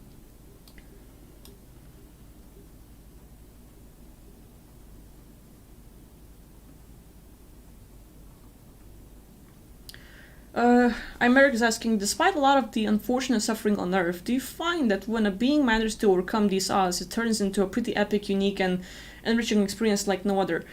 It's a 50-50 thing. They're able to beat the odds, they're able to beat the limits, and they've been through a lot. So now they themselves are like, hey, I overcame it, and they feel better. But at the same time, we can't deny the facts that they were used against us. That, you know, like, so basically trying to trap us in like, hey, this being still was too strong and they overcame all that shit. Let's try something else. So like, a lot of times, while we might go like, I've experienced a lot of stuff, and it's been a whole lot, and I've been able to overcome it. And you sort of like have a better like point of view about yourself. Like, you're strong, you can overcome these things, and like, hey, I feel like I got stronger because of it. That's great. But at the same time, I can't say that it's like all of a sudden much better thing. Like in other places out there, when we're out of body, we can go through the same things where, we're gonna have limits and we can sort of like, yay, I won.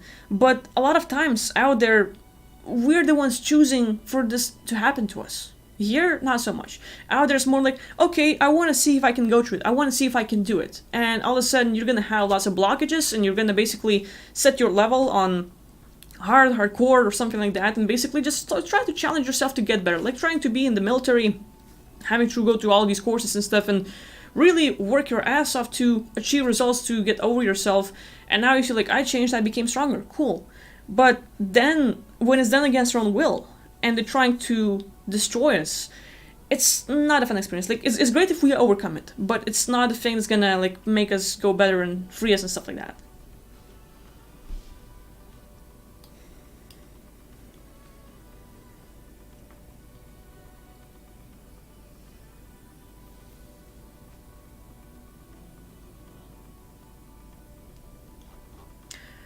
Chris is asking, can we just return back to source and be done with reality? Yes, it would be really great if you were clear on what the source means, because some people think of it as a place, other people think of it as beingness. For example, the source for me is a consciousness, like before splitting off, before becoming too many aspects and over identifying and sort of like limiting ourselves. So for me, the source, like I just like know this massive consciousness that cannot be limited, that cannot be blocked, and is basically is able to experience anything simultaneously for billions of points of view and stuff. That would be the source. And for me, like, okay, I'm just done with this physical life, and now this part of consciousness kind of can merge, and I can come back at any time with like specifically with who I am as a being. But I can come back to the place and sort of like, oh, calm now. It's like it's really good. But if some people see it as a place, it's okay too. Like it's definitely like how you see it and stuff. You can definitely go there, stay there, relax, enjoy, have your rehab, and forget this place, forget this reality, be away from this whole duality. It's totally a thing, and it would be really good if you did that. Like this whole thing with Earth and where you are right now being like so limited, it's not good. So if you can find a place to sort of like just relax from all this, it's going to be really great for you.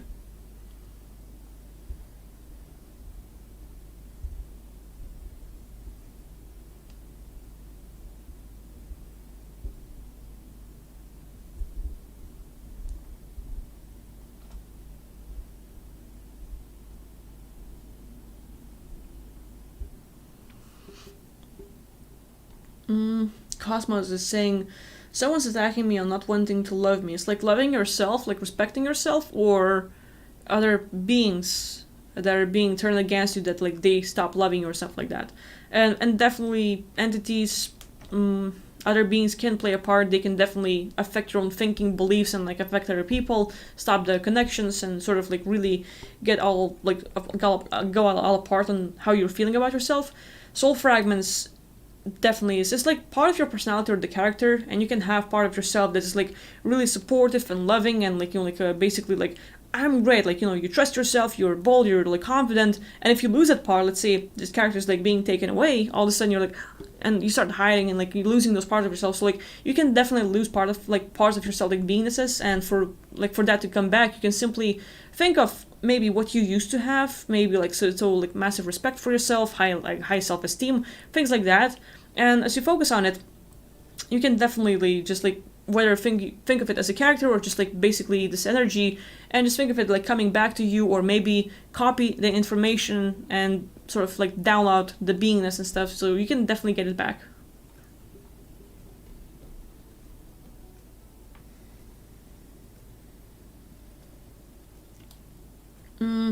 Christopher is saying, I know that I could really use your help with the scan. I do try to work on it myself with only so much success. Chris, I have not checked my emails today, but you can definitely write me an email. Let me know what your issues are, if you haven't done it already, and it would be great if you would tell me your detailed story about all these issues and stuff, and we can totally work on you.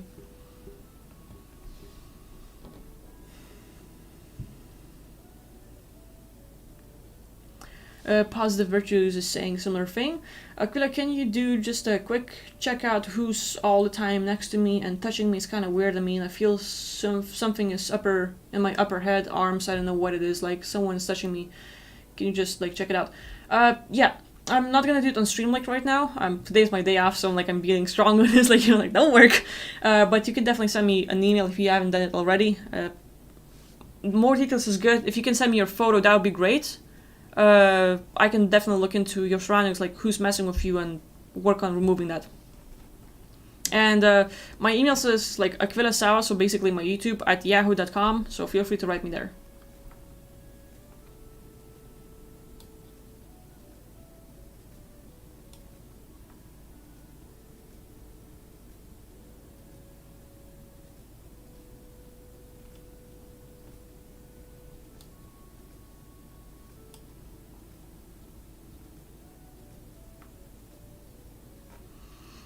Positive Virtues is asking, are there other beings who want to help us, like civilizations, races? So far we are familiar with Arcturians, Pleiadians, Lyrans. They're pretty much like known.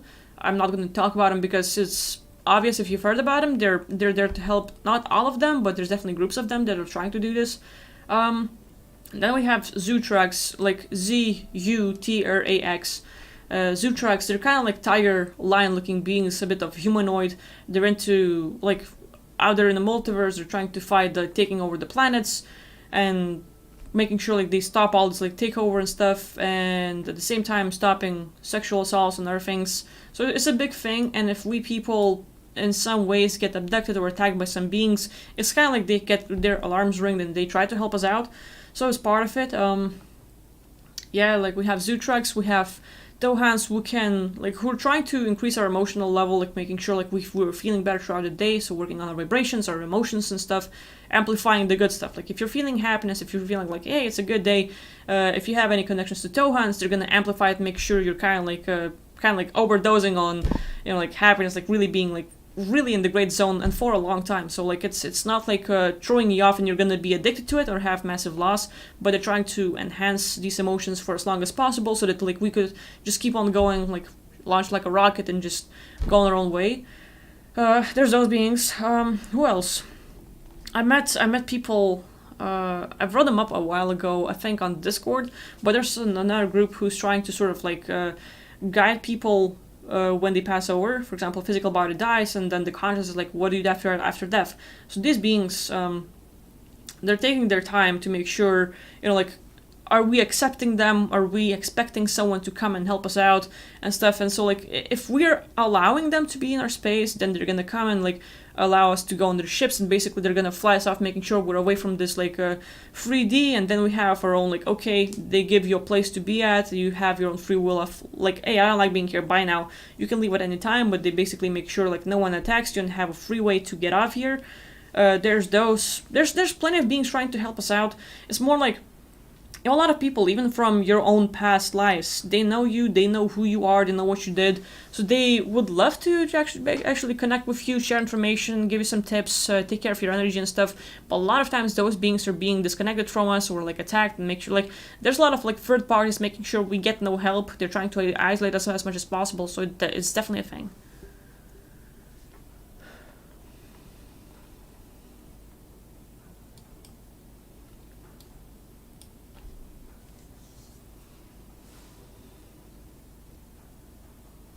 Okay, John Roberts is clarifying the thing regarding physical parasites and the astral parasites with the question, like, the worms and the physical parasites serve as the bodies to the astral parasites, or is our human bodies serve to the house of our souls?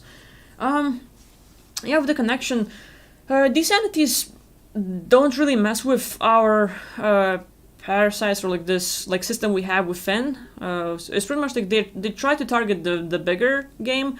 Though there might be some, like, I can't say that there's no one attacking us, so, like, there's definitely, like, if they can take over our mind and actually make us think negatively, focus on different things, have like, different goals, different kind of emotions and stuff, they can definitely affect us, and if they can do that to us, so I'm pretty sure, like, I haven't seen it personally, but I don't doubt that, like, other parasites within can be taken over. That being said, entities are pretty much like themselves, not the ones to like sort of like take control over those beings. It's more like they don't really have free will. So if the command is given to mess with us, they're not gonna go attack our system. They're gonna attack us. And so like it really depends on who's above them. So that would be the thing.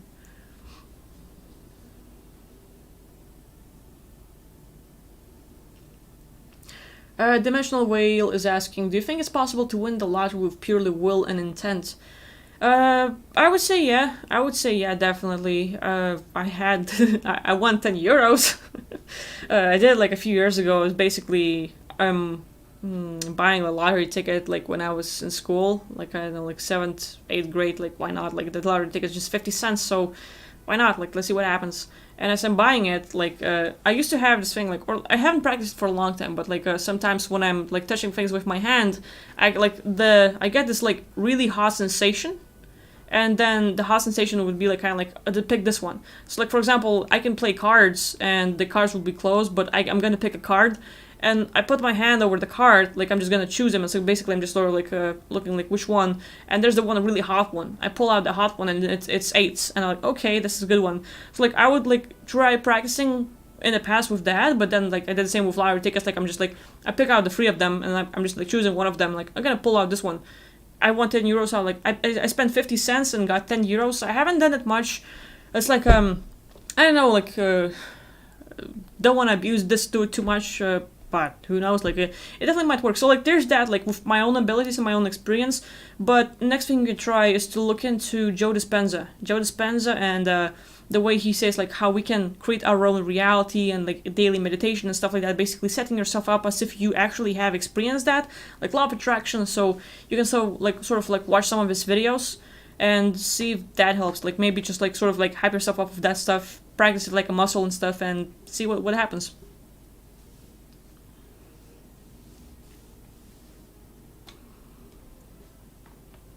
Never surrender. Thank you for watching and being here. Appreciate all the support.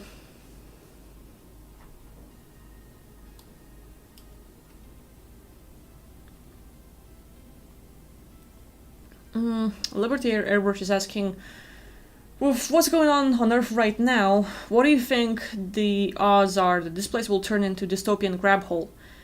It's big, but there's actually a lot of forces out there, like,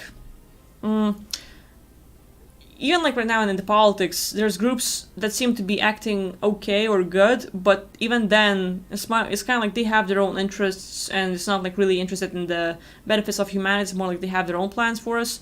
So like whichever one you choose, you still kind of like are under control. But then there's the third parties of being trying to help us, and they are like it's like massive space opera. It's the best way to describe it, because if you can see thousands of spaceships, fleet after fleet, shooting it out, duking it out every day. Humans getting abducted and kidnapped and shipped off, and then other guys are trying to shoot them off and like basically recover people and sort of like either keep them on board and like try to get them going for their program and fighters, or basically return them back to Earth and stuff, like various things. And there's those that like do not allow any kind of wars or like any kind of incidents. So with those beings, I don't know, it's like kind of 50-50. Right now, can't say, because it seems like everything where we're going is just turning like into a shithole, and it's more like we cannot hope to be sort of like helped, and so like kind of like no one's gonna come and save us, to speak like that. They can come and try to help us out, but they're not gonna come and save us. It's the worst case scenario you can think of. Like some people think of like there's gonna be a fleet of spaceships coming over and taking us from Earth and just like saving us like that. Yay, cool. And then there's whole thing with what's this guy? Asher Command? Complete bullshit. Like, I've been on the spaceship, I was investigating, some clients had a connection with them.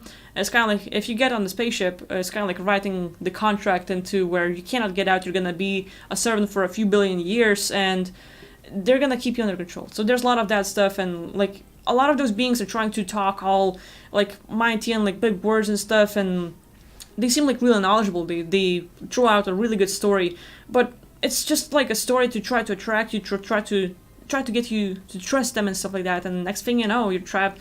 So there's a lot of beings, like a crap story that's just to get us to believe their stuff. But yeah, I don't know, like to say where it's going, I see a lot of beings out there like in this massive fight. It's an everyday thing.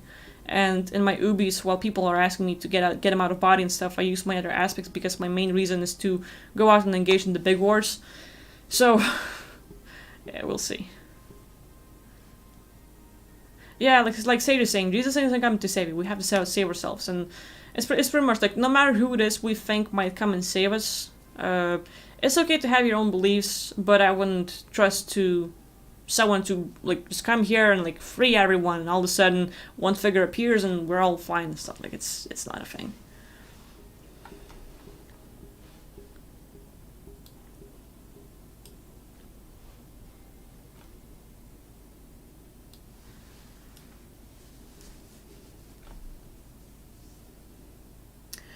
Revelia is asking, do you think this realm is reset every 1,000 years or more or less? That this game ends and starts again and again. Part of it is more like the Earth right now we're on. It's not the only Earth. There's a lot of different versions, and people can go on Earth number 1, Earth number 55, Earth number whatever. You know, like there's a lot of these variations of Earths, so, and they're gonna have like similar scenarios to what can happen. And some of them is true Earth that's never been touched by these beings and like really got a good place. But even then, like I'm not really keen on going there. There are cases where this kind of game simulation is being restarted and redone, and people sort of like, let's say, beings keep creating Earths. So kind of like in that way, but what's going on Earth has been a continuous thing, and it has not been restarted. In a way where like people kill off themselves and stuff, like there's that scenario, these massive nukes and like beings who lived here for a few billion years and then kill themselves off because of all these wars and like restarting in that way. It's kind of like a continuous thing. It has not been like restarted as in like like just like all new like restarted, but yeah. I'm not really good at explaining things.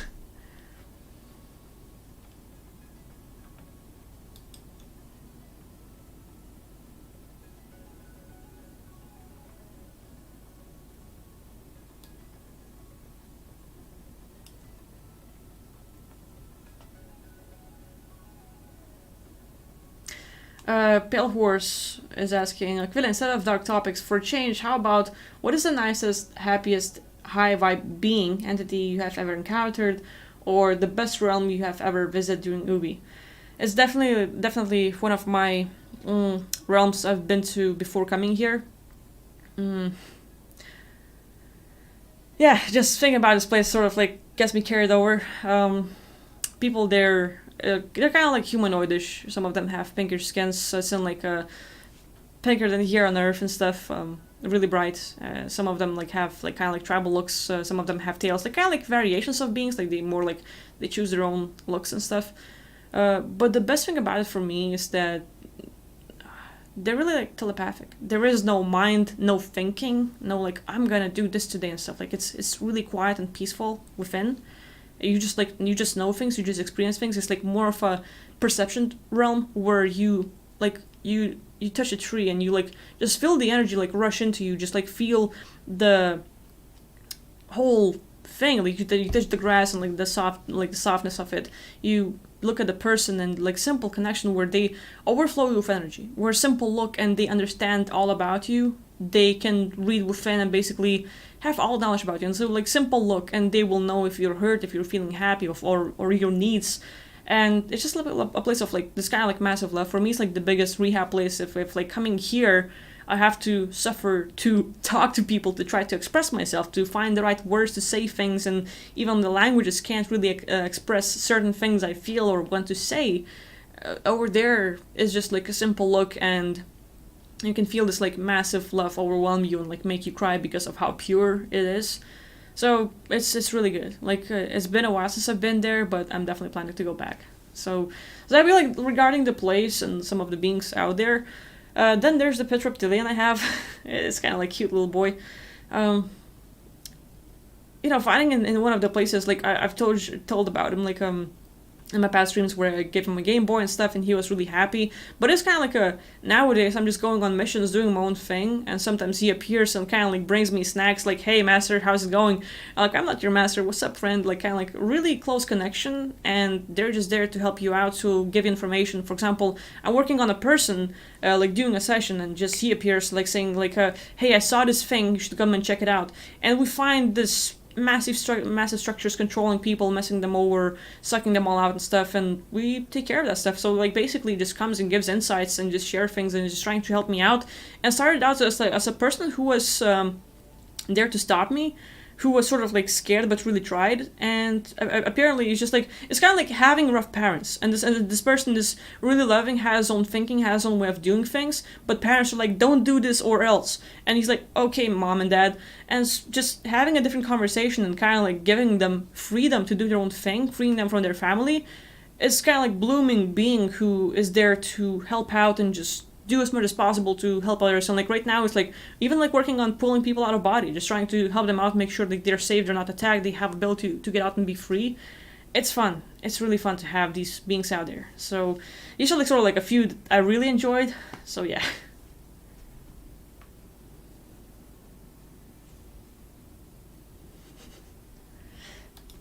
Maddie's saying that I look like a devil when I'm mad. There we go.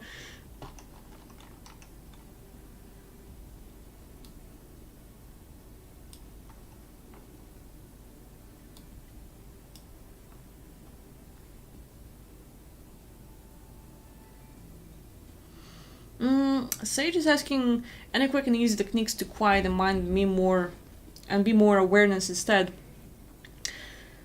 There's a lot of like places like meditations and stuff, like generalities, like meditate, and kind of like if you have a thought, you have to act like a parrot. You say something and the parrot will repeat it.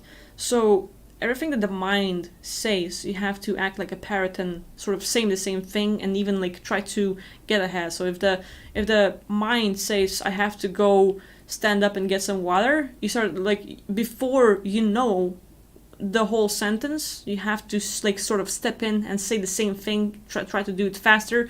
And just like a kid that gets pissed off, is like, "Hey, I was like trying to say something and you just cut me off," and you say the same thing. So the mind gets kind of like aggravated and agitated, like, you know, like you're doing the same thing. So like trying to sort of step in and mess with it is a thing. Another part, like Rich was sort of like he keeps practicing every day, trying to find new methods of how to shut it off.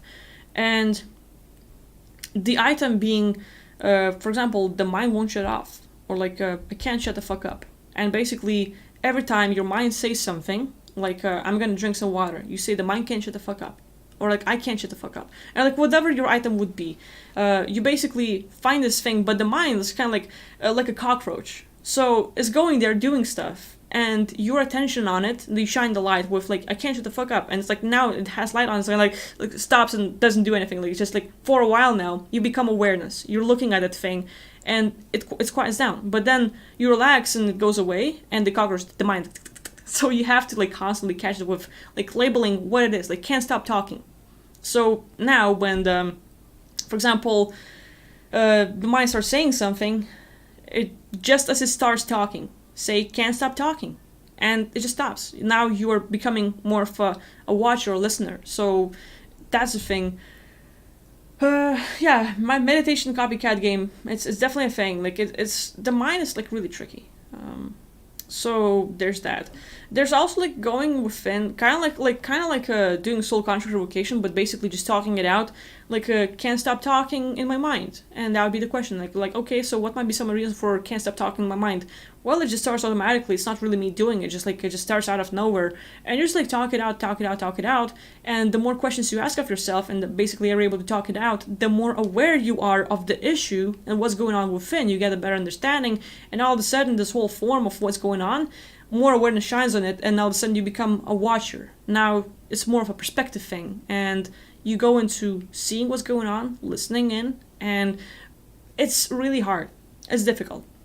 It's not like you're gonna do this thing and be quiet for hours. It's more like a few seconds if you're lucky. And then I would say perception. For me, the perception works best. If I can simply look at things, the wall, water, nature. I look at things and there's nothing there. Like, it's easy for me to talk, but it's kind of like I get, how to say it, like I get so engaged into just looking at the puppy or the cat or the PC, something else. Like it's so engaging for me that I'm just looking and I get lost. Like there's nothing there. So for me it's easy, but like maybe trying to practice the perceptions would be a thing. So just like these would be the few that you can try out.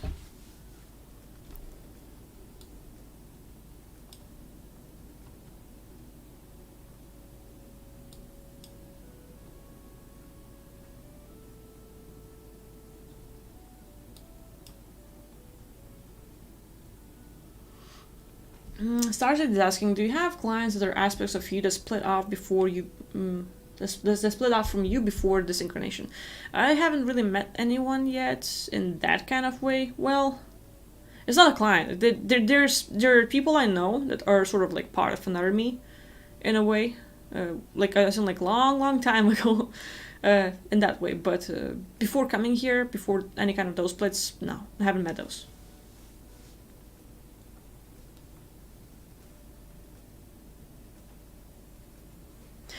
Yeah, like I wonder if I have notes. Damn. I basically, hmm.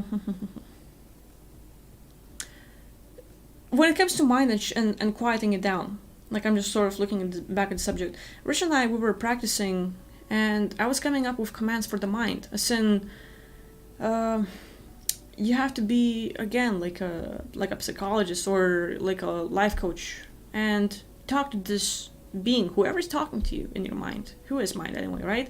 So you have to sort of like talk to that part of yourself and see what does it want, what's the goal, where is it going with this, what's the intent. And so uh, I have to find the commands. Like I won't really remember it right now, but I had like a whole list of what we're gonna address. And basically, as we were practicing this thing, the mind says something, and you give it command like, okay, like what is your goal? And so they say like, I'm just gonna go get some water. What's your goal? And they're gonna like next thing you know, the mind says to stop you, to distract you. And so you have to ask these questions to the mind, as if like it was another being, and like all of a sudden the mind talks to you and you're like, what do you want from me? Ask these questions and another thought that pops up. Next thing you know, it's like a being communicating to you with some hidden intents, with some hidden like needs and stuff. And it's like if you know of like, let's say, Tony Robbins needs and like six basic human needs, like what other things, you just have to think of like how to ask questions that would help this being to talk it out. It's not just like say yes or no, that would be useless, but to have this thing say something back to you, as in like what do you want from me, where do you want to guide me, and what do you want to do to me, and stuff like that. And all of a sudden this being is talking to you, the mind say something like simple as like, I'm gonna get some coffee, what do you want from me? To distract you, to stop you. And like these things start popping out and you see real intentions, and from then you can sort of like try to asking more questions, try to get conversation going, seeing where that goes. And next thing you know, you might find a being within your space that is trying to sort of like do something to you, and as you're talking, you're getting the answers. You can redirect them, you can try to remove them and stuff like that. So maybe that kind of approach might be helpful.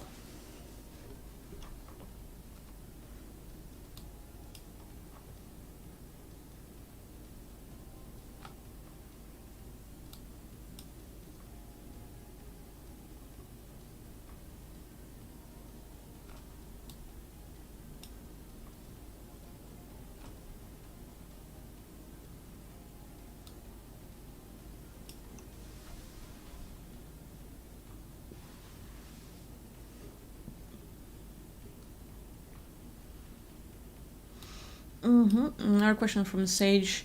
What is the purpose of our existence and incarnation many lifetimes on different planets, galaxies, realities? Is this just like for the fun of the soul evolution? Yeah, it really depends on each person. Like who we are as a consciousness, our needs, our wants, our goals. Sometimes we like, let's say we tried out Earth and we're like, I don't like Earth, never again, not coming back. And you go to a new place and you find something better. And for example, people might have their own harem where they're gonna have a realm of sexual fantasies and they can do all they want and spend lifetime after lifetime after lifetime. It's just like oh, it's kind of fun. I can like finally please myself in every single way, blah blah blah blah. And they keep reincarnating there for a while, and they get bored, and they're like, okay, I've done this for a few 100,000 years. I want to do something new, and so then they choose something else. But like it's more like people like it, people are involved in it, so that's the thing. And then again, like a consciousness just chooses to maybe try out a new scenario. Maybe you're gonna try out being a girl, maybe you're gonna try out being a boy, maybe you're gonna try out being like an animal and stuff. Different variations of like our needs and wants, and sort of like restarting. It's kind of like a playing a video game and like a like RPG. So you're gonna create a character, maybe a lizard man, like I saw that was playing today, Oblivion and stuff. Maybe you create yourself as human, and you have certain needs and stuff, and you play that character, you do this thing, but the game has different endings, and depending on with who you like, what you play as, is gonna be different as well. So you play as a girl, you do this thing, and you're like, okay, that's what it was like. So you're done, but now you're gonna reincarnate and try being a different gender, have different character traits. It's like trying to recreate the Sims game or something else, and basically keep trying new scenarios, see what works best for you, what is more fun, what is more interesting. What if I am poor in this life? What if I'm more rich? Some people play Sims game and they use the motherload core like a cheat code and like basically become rich as can be and build a nice house, just spend all the time building and building and building.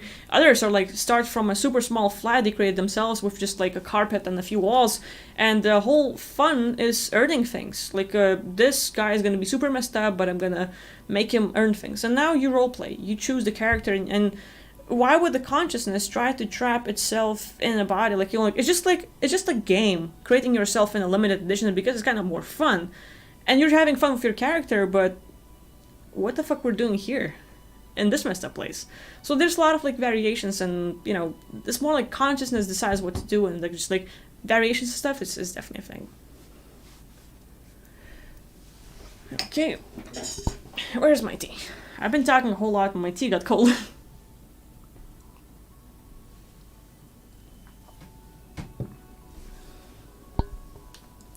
Dimensional Waves asking, is telepathy possible?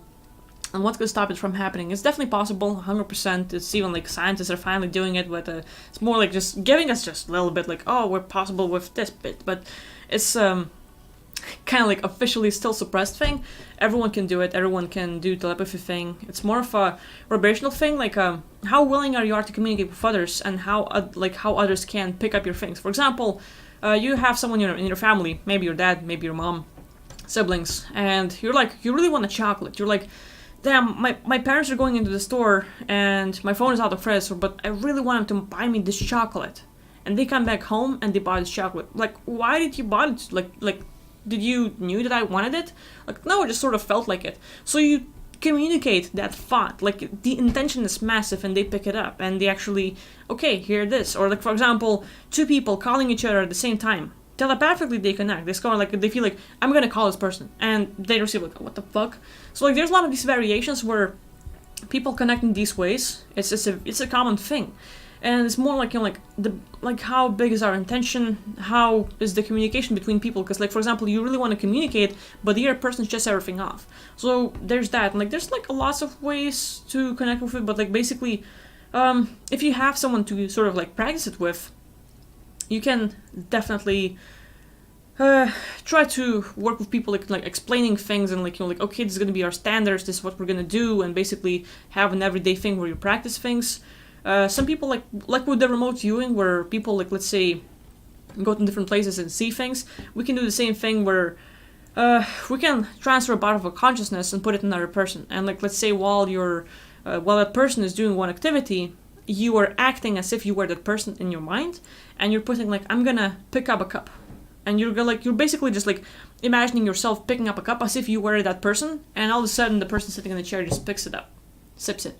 Or all of a sudden I'm gonna stand up and go to the kitchen, and all of a sudden stands up and goes to the kitchen. So you can definitely sort of like project your thoughts and stuff, and they come back. You know, like it's not just the one like person being receiver, but you have the person to be either aware or have a better connection with you. So then you can be both like giving and receiving and stuff.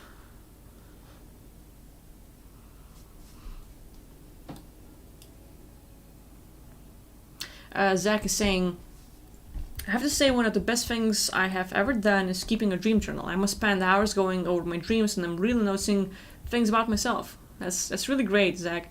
A few people as well told me the same thing, where they either notice the patterns within themselves, like of what they're acting and stuff, but at the same time, the more attention they pay, it's kind of like they become more aware, and in dreams, everything's becoming more lucid and vivid because now they're paying attention, now they're noticing things. Like, they spend time like acting and like focusing on things, and all of a sudden there's more memory and stuff. So I'm really glad you are keeping the dream journal, and by saying that, you're also like being an example and inspiring others. So thank you for that.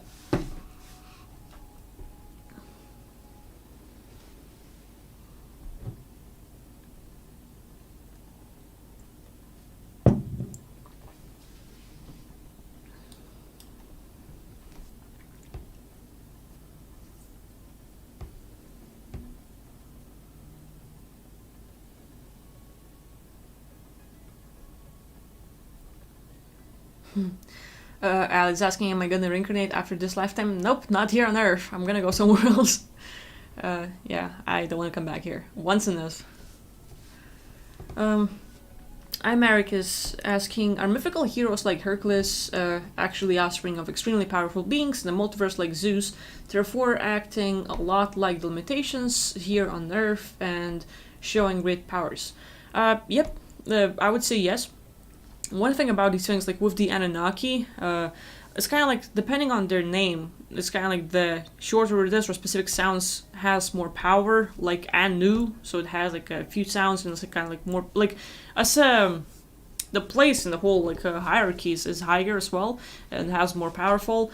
So, and Lilith, Anu, like all of these beings, but then it's kind of like Zuzu, they also have those. From Zuzu we have Zeus, so they sort of like with the whole Anunnakis going here is definitely a thing. So yeah, so they have lots of powers, they have lots of names, it shifts, it mutates and end up here, but they definitely use these beings either to control humanity.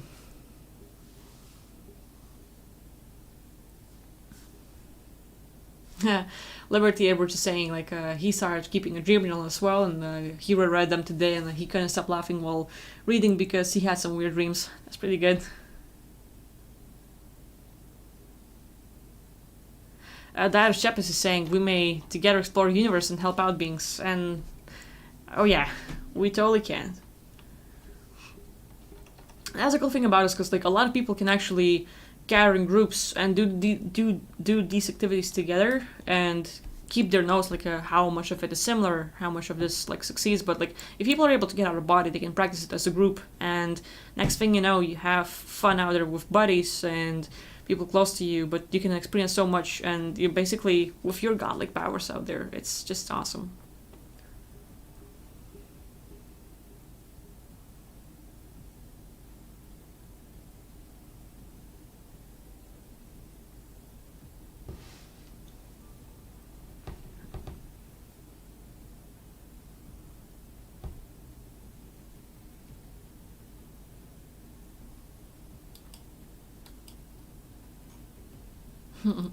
Deciphering my experience is saying, I have started using your advice when out of body experiencing, and it's helping me. Thanks a million. Deciphering, what kind of things have you used and what's working for you? It would be really great if some people sort of like saw what you're doing and what's working, and maybe they could try it out as well.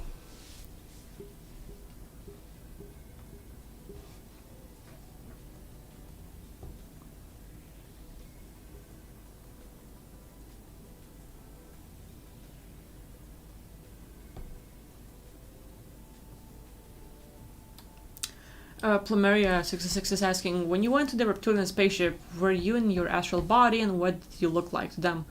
Yeah, I was in my astral body, and sometimes I have different shapes, like for example, like this me, like it's like, okay, kind of like default, because why not?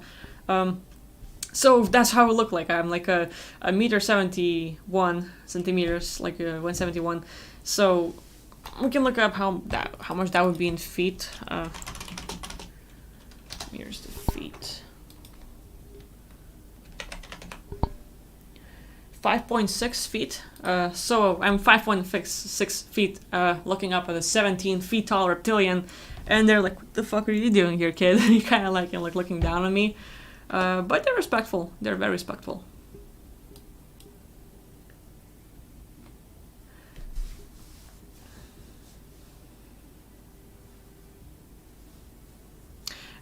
Matthew is asking, "Hey Akvile, what's my name in your native language? How would you say? Just curious." Um, we don't really have your name in Lithuanian, but to sort of like put it in Lithuanian, it would be simple like a Matthew, like just same thing but different, like written differently. Matthew, kind of like it says the same thing. Like if it was different thing, like let's say sage, it would be sage, or like say differently, Franco, Francas, Revelia. That doesn't work. Yeah, but it's really depending on name. Really depending on name. Like Rich or Richard, Richardus, it's different.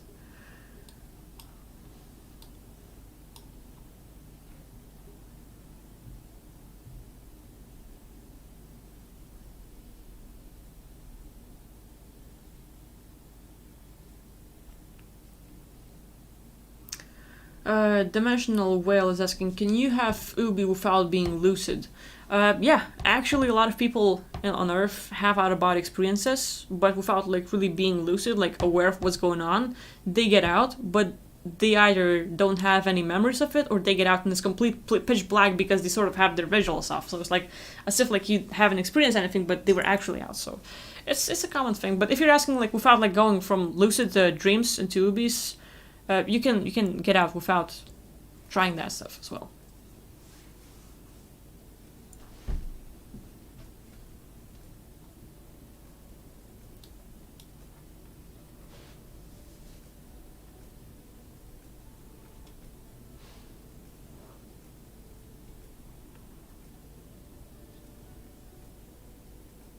Plumeria66 is asking, do we try to go higher than the actual plane to bypass the tunnel, light, and grid, like the casual mental planes?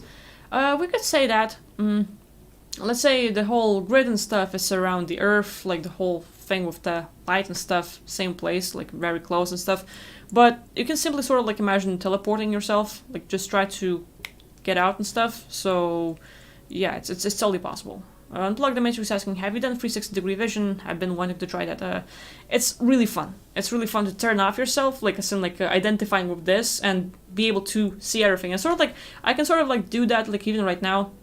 Like I have in the aspect and simply looking behind me and like sort of like even actually having an aspect of me looking through the window, seeing the whole city with details. So it does work.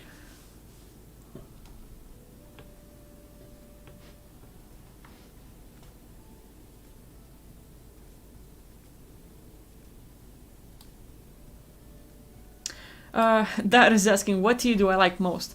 I usually drink green tea with lemon, honey, ginger, and garlic. So this is like kind of like my best mix. But yeah, probably green tea. Berry tea. I like mint tea. Just drop the mint in the hot water. That works. I also have to look up the names. Let's see. Times, time tea, čiobrelių arbata, to be clear. Just making that myself.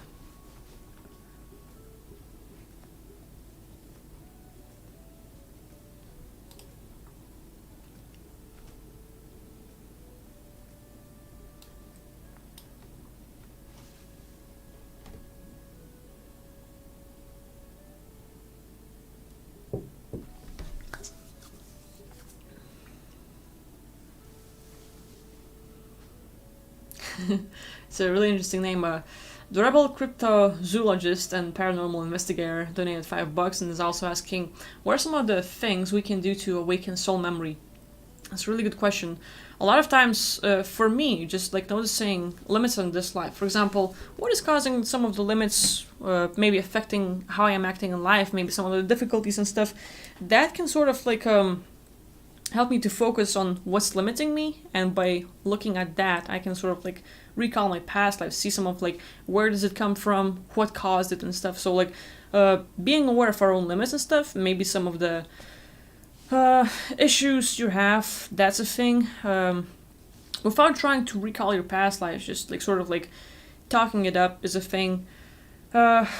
what can we do to awaken our soul memory? It's also like listening to other people, watching things. Like for example, maybe you watch a movie, maybe you listen to someone else talk. You have the inner lie detector thing.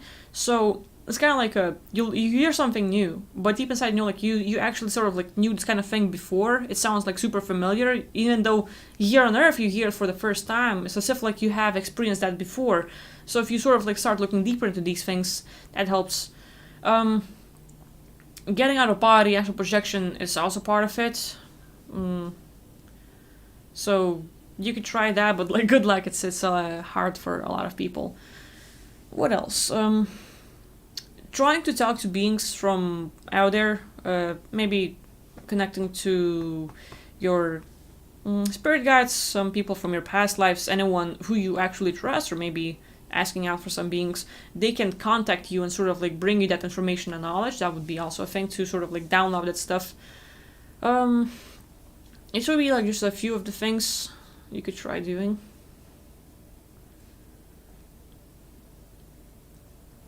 Rebellion is asking, so are we moving between the different versions of Earth? Is the Mandela effect the result of this, and how come we move from one to another if we do?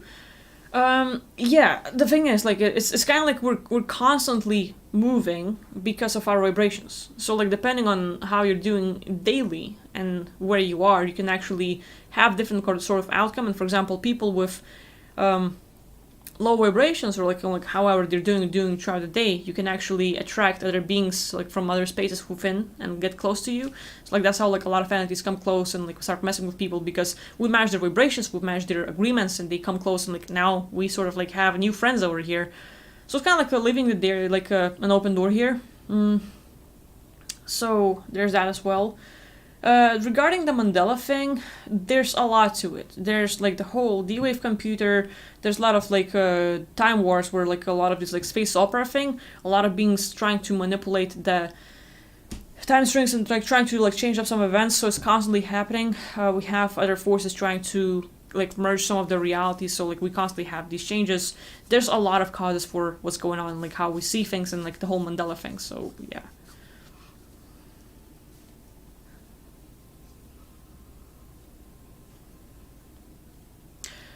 Shamans who are like a question from America. Shamans who are healing people and warding off negative beings like them. Seems like the martial artists, so of the spirit world, learning as many techniques as possible. Do you think you could learn from them? Absolutely.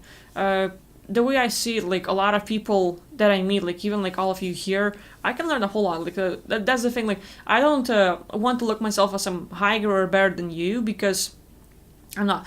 I see like myself as completely equal, and even though I have some abilities, I don't see myself as like I'm better than you, I'm more superior or stuff like that. Like I'm just like hey brother, hey sister, like everyone's kind of like the same thing, and at the same time I can learn from all of you. Like all of you here, shamans, better things. I know like in my country we have people who can ward off. Like let's say we have this kind of like thing like evil eye and stuff, and there are people who are definitely working on these things, like with like setting people up and like actually causing like the bad stuff. But those like older people who are closer to nature, knows how things works, I always wanted to get in contact, understand how things work for them, like understand how they see things, and you know, like for me it just seems amazing. I definitely think like I could totally learn a whole lot. So yeah.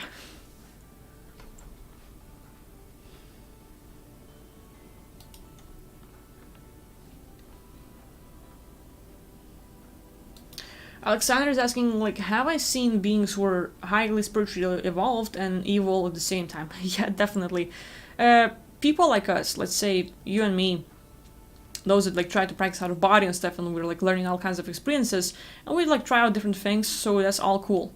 But there are those who like, let's say, hey, my interest is to get out of body and mess with people. I'm gonna be a ghost and I'm gonna abuse someone. I'm gonna try to mess with others because it seems kind of fun. It seems kind of cool. And like, there are completely beings who say, let's say right now, well, I'm trying to talk to most of the beings out there, no matter what their looks like.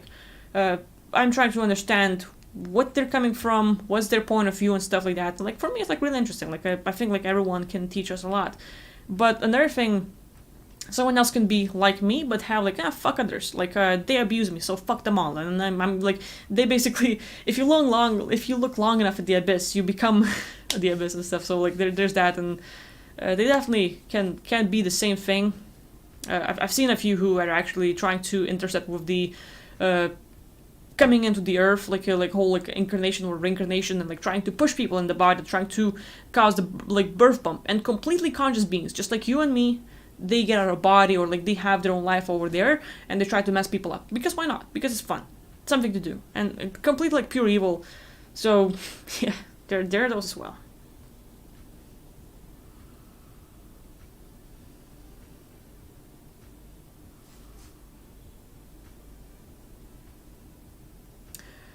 Uh, Ali is asking, hey Akvile, can you make the reptilian pet reincarnate as a human? I heard that as we move forward, less and less people will come to this planet to reincarnate. Do you think it's true with all those soulless? I can, but I will not do that. I would not want anyone coming here to suffer. So, like, I would like my reptilian pet to have his own life and make his own decisions. And if he wants to come here and reincarnate, or like just come here, that'd be his choice. But I'm not gonna be part of it. And I will try probably to discourage him as well. That being said, uh, there's a lot of like third parties playing a part of it where they try to force people to come here, and to the whole people not incarnating here. Yeah, I think it's like quite possible, because a lot of beings out there like are spreading information about Earth. Like it's a quarantine zone. Don't come here. You cannot get out. Like so, people are like like they hear about us in fourth and fifth dimension. It's like yeah, like I don't want to go there. So like there's a lot of people like that. But at the same time, the more vessels we have, that like Darkseid can actually go and capture someone else and try to push them here like on Earth against their own free will. So it's like a 50-50 thing. There's some soulless people, but they like a, it's not more than us.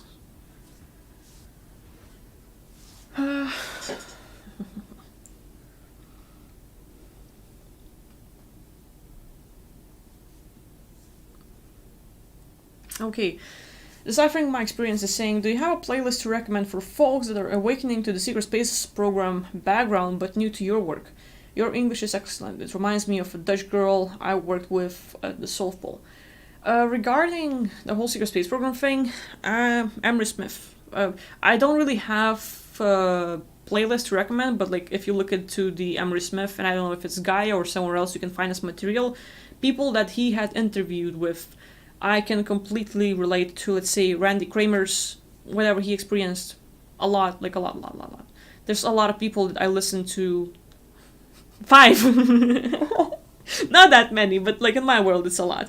5 people that talk to Emery Smith. I can totally relate to their experience out there, and from what I've seen out of body. So I could recommend that person. From my own stuff, I don't know. I have stuff where I do these deep scans, kind of like playlists, if that's what you're talking about. It's kind of like where Rich and I work together to see what is up. But yeah.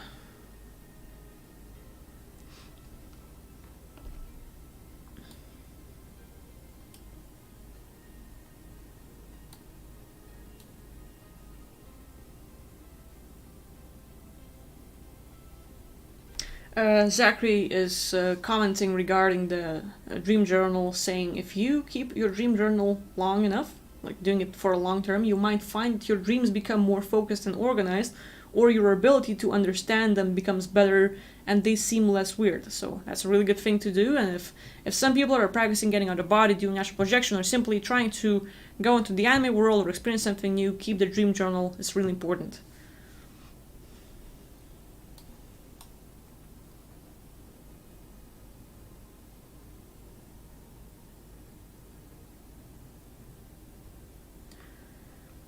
Pale Horse is asking, have you ever heard or seen music or instruments, or like musical instruments from other planets or realms?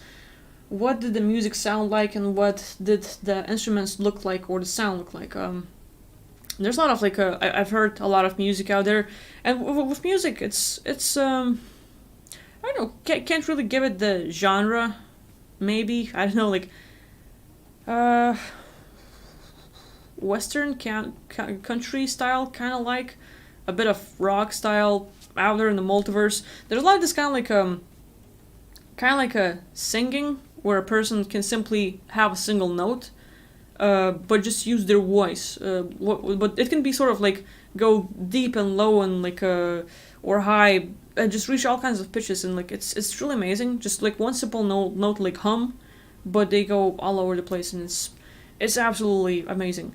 Instruments, various as well. I saw like there's a lot of like these plant like beings who, let's say, like kind of like a fountain, but it's like more like a flower with water or like liquid within, and each leaf would provide a sound, and it sounds like some of this has the kind of like guitar sound, but like the other one's like kind of like this just like piano notes and stuff. So like it's similar to having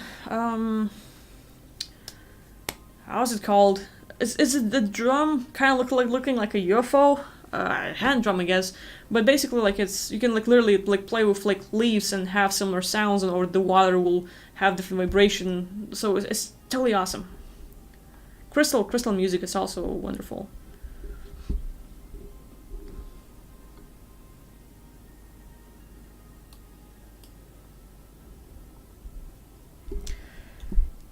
Luigi Morse is asking if I've seen Earth when I was out of body and how did it look like. The thing about like finding specific looks of plane, it really depends on your vibration and which reality you tune into.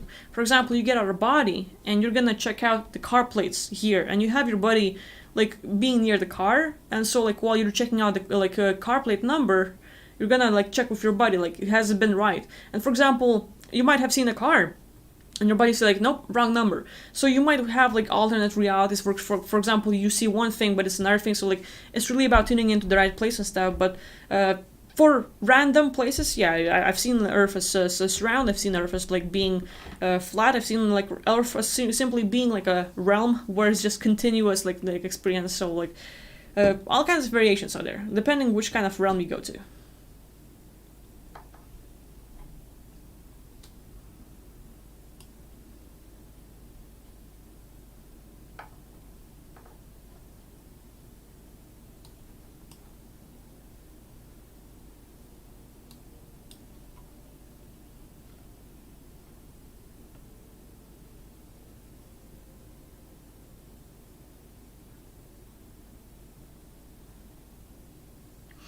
I'm reading a question from Sage. Any thoughts on the twin flame journey? Since a lot of readers talk about it, is there truth to twin flames, or is that just another distraction that is going around and round on like a hamster wheel? Definitely, it's totally a thing, but it's more like two beings have a very strong connection, and it's kind of like they decide like, hey, we're gonna go together to some other place. For example, you become best buddies, but now you just want to have variety of lifetimes, and so you come out like as two grunts who are gonna go like into the military, or like a teacher and student, or like a father and son, daughter and mom, maybe lovers, maybe something else, and like as souls, we're gonna have all kinds of combinations and trying out new kind of realities, but we have like deep connection. And I've seen people who are like reincarnating on Earth for like 4 or 5 times, because these two, they're born in the family, they become best buddies, they become lovers, but like before coming here they decide like, okay, I want to reach the best results of being the best father or being the best son. And they come here and they have all kinds of difficulties where the father is not as good or the son has some faults and stuff, and they fail their purpose, and they're like, let's redo it. And they keep coming back and stuff. So like they might try out Earth, they might try out other planes where they are like, I want to be the best father, I want to be the best lover, and blah blah blah. And next thing you know, these two are reincarnating, and you know, to call them twin flames, it's easy enough. Like we're usually talking about lovers who are deeply in love with each other, but that's the point of view we see here on Earth. And usually when we track down the lives of when we loved each other and we were a pair. But these two same beings might have different lifetimes and like will have different decisions, and it's like two beings who are completely involved with each other, like trying to have different variations, might have various goals with each other. We can call them twin flames. So it's definitely a thing, and while being here on Earth, it's like it's difficult for some people finding one, because one might not incarnate, one might be going into different family. Like with Earth, it's kind of like more of a control zone, because elsewhere in other lifetimes we can choose where we're gonna go to together and have full control over it. When you come here on Earth, they're like, oh, these two are coming together, be sure to separate them. And now you're like in different parts of the world, you're like, what the fuck, where's my mate, you know? And so like you spend all your lifetime like looking for that person, not showing up. Like, what the hell? And good luck, because that person might be born in Zimbabwe or some other like place where they have no internet, they have no connection, and you just like don't know where they are, and you keep wondering where's that person, but like it's just not coming. So there's that, and also Sage, thank you for the donation and support. So it means a lot to me.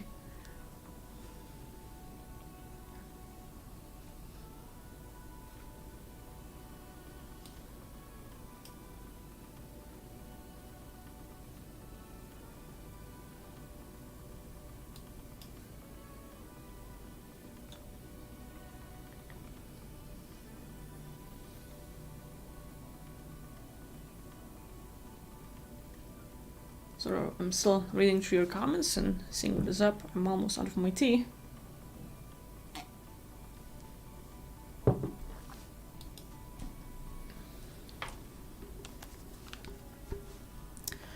Cosmos United is asking a really good question.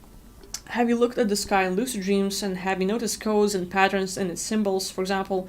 Because I have seen a lot of times in different constellations from planets. Definitely, it's still a thing. Like, even like while being here on Earth, like you don't necessarily have to get out of body or be in dreams to see this. But like even here, you can actually see the grid and like lines and different things. But in out of body or like in dreams, still it comes out a lot. If you look long enough or like you concentrate, you can like not just the sky, but as you look around and you simply focus, it still shows up. So sort of like as if all is like created in like sort of like simulations and stuff. So definitely. That's the fun part about it, because like once you see these codes and stuff, you can sort of like hey, you can reprogram it all. And so if you end up being in a harsher place, you can totally change it up for yourself.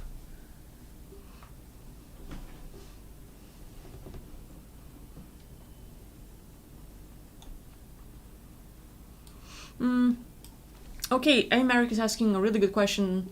In the multiverse, is power quantifiable? Is there an experience points bar where certain beings are higher level than others, or is power distributed equally throughoutly and is it only about how we direct it? It's both, kind of like it's usually equal. So you and me and everyone else will have same powers, but then it depends on what happens to us, what we choose to do with it. And for example, some people might go and be caught up against like the bad guys, and while they might have powers, they might not necessarily be using it. For example, there's like something bad going on, and you have a gun and you have to shoot a person, and you can save a life, but you can also kill a person to save that person. Like so, like you have to make a choice, and all of a sudden, like oh fuck, I can't kill a person. And you basically start adapting yourself. There's just like an inability to act on the most needed moment, and you're just like really adapting yourself, and boom.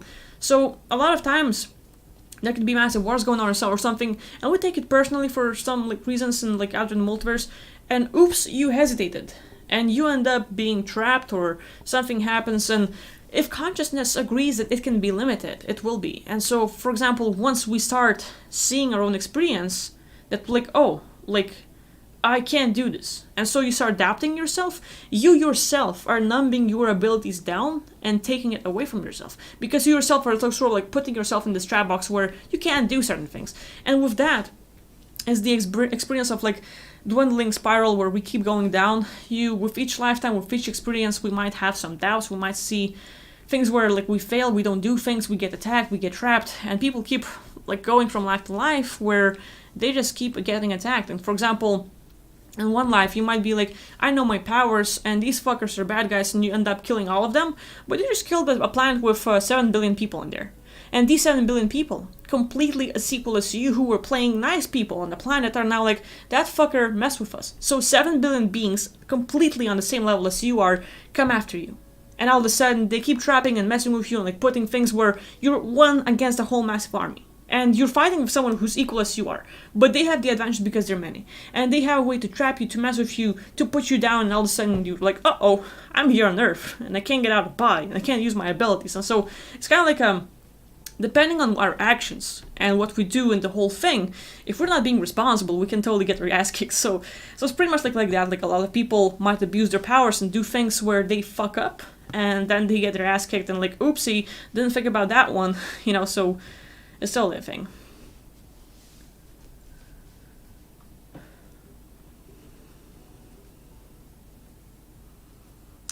Sage is saying I need to try reishi tea. I'm gonna look it up as well. Reishi. Sounds pretty good.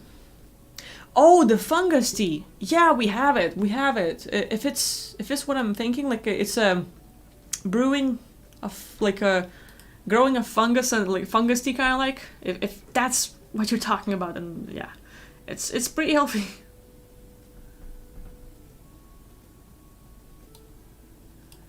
Um, Liberty is saying like he's sometimes drinking coffee and asking if it's bad for getting out of body.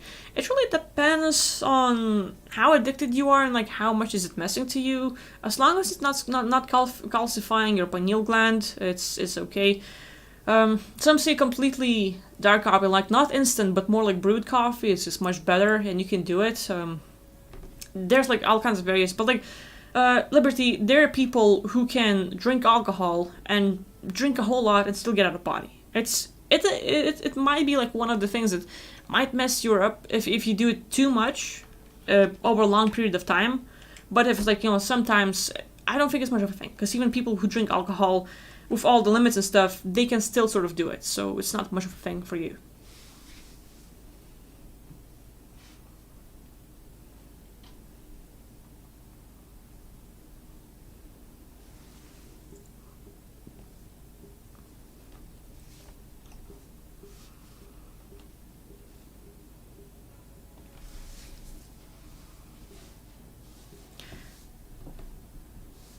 Yeah, kombucha tea and ganoderma. I've heard of kombucha, not ganoderma, but like it's like mushroom tea, I guess. Fungus. That's cool. Unplug is asking, can I see invisible entities? For me, yes. Like it's an everyday thing. Go out anywhere I am. It's like it's always there. I have to, if I want to turn it off, the visuals to sort of like remain, I guess, normal, like with the normal people. But yeah, it's an everyday thing.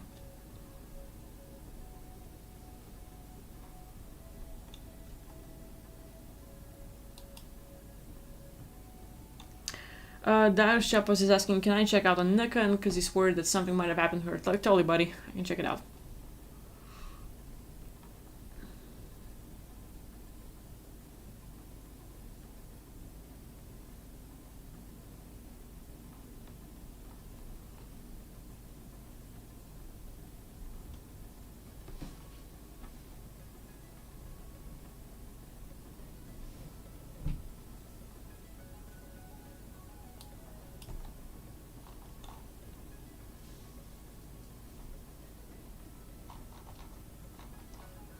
Slowly going through the comments and seeing what you people are talking about and just trying to get there.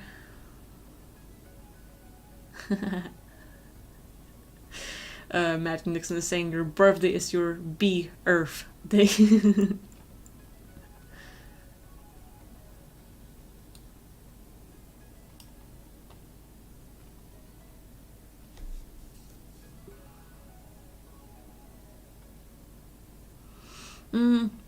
Eddie432 is asking, do you think having a sex or porn addiction can prevent you from getting out of body?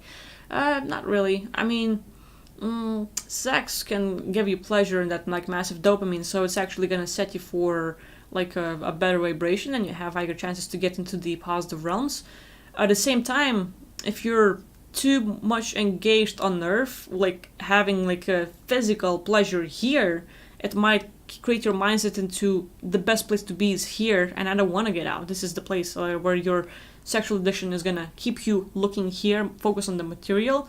So you have to allow yourself to like hey, I can have the same pleasure out there and maybe even better. So like that would be a thing. At the same time, pork addiction sometimes like it's depends on people. Some people can actually have really different vibrations. I know different groups. One group is more like they eat pork, or let's say they eat pork or like any kind of meat, and they feel the animal. They feel the animal suffering, they feel what they've been through, the whole vibration, and they also get the entity package. So that might affect your ability, like I'm saying, like your feeling states and stuff. But at the same time, there are people who can eat all the stuff, just like eat all the pork and meats and stuff, and still get out of body and like, hey, no changes, like fuck that shit. Other people can are eating raw pork, more like a raw meat, and trying out even different stuff, and they feel even different stuff. So like it really depends on how you're going through it, how your system reacts to it all. There's not like, if you do this you will never get out of body. No, just like check out how your system reacts to it. Some people have effects like where like they're trapped, but no one forces you to change yourself. It's like, hey, meat is good for you, you like it, you enjoy it, like you don't notice any side effects, then like it's okay, like it's your own choice. There are ways to affect your vibration system, but it's just like one of the tools, one of the things you can do out of many. So it's just like one little thing will not affect you too much.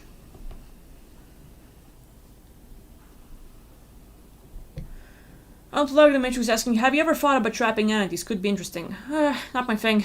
I either like, depending where they are, I transmute the entities, making sure they have a way from being entities, they transmute it to becoming something better, so they can become conscious beings like us and just keep on living, having their own choices and stuff. Or sometimes if they're being abused, I create a realm for them where they can have their rehab and finally live off free and like have their own choices. So like it's pretty much like setting off them on a different path than, what's being done to us, doing it to others will not help. Like fighting fire with fire is not my style.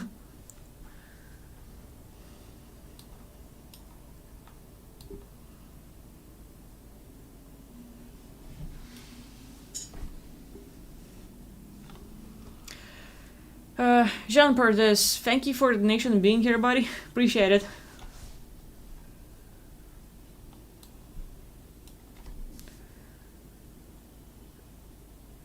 Okay. Demon Nikki is asking, are there other realms in existence that have a time lag between thought and manifestation like this one? Or is it just our agreement in human form or to experience time with manifesting? There's plenty of worlds. It's more like over here, because we agree to the rules of this world, we have these limitations where, I am a human being, I don't have these abilities, and because it's more of a collective creation, then yeah, I'm gonna have a hard time manifesting something. And then you get out of body, or like you basically incarnate in some other places, and each world will have their own rules, their own belief system. Some worlds will basically like, basically 3 days until we can manifest something, to maybe if you change your mind, it's not gonna happen and stuff. So they might have different rules, and for example, however people program themselves, or like whatever they believe in that other world, that might affect you. Like okay, you're gonna agree with these people, or let's say you incarnate and you don't have to agree to their stuff. Like I'm gonna be separate being. So it's part of like incarnating and however the realm is reacting, but at the same time you can be like just coming to the realm without incarnation, just like being there, and people will be like, whoa, what's this person? So like they might not be able to fly because of their agreements, but you're able, and they're gonna be like, they heard about beings like you, but it's not a thing for them, and they might look weird at you, they might be surprised, they might be happy, like, oh, it's one of them, like they might know you and stuff. But then when you have no agreements to specific places, you have no rules over you, so you have full freedom to do whatever you want.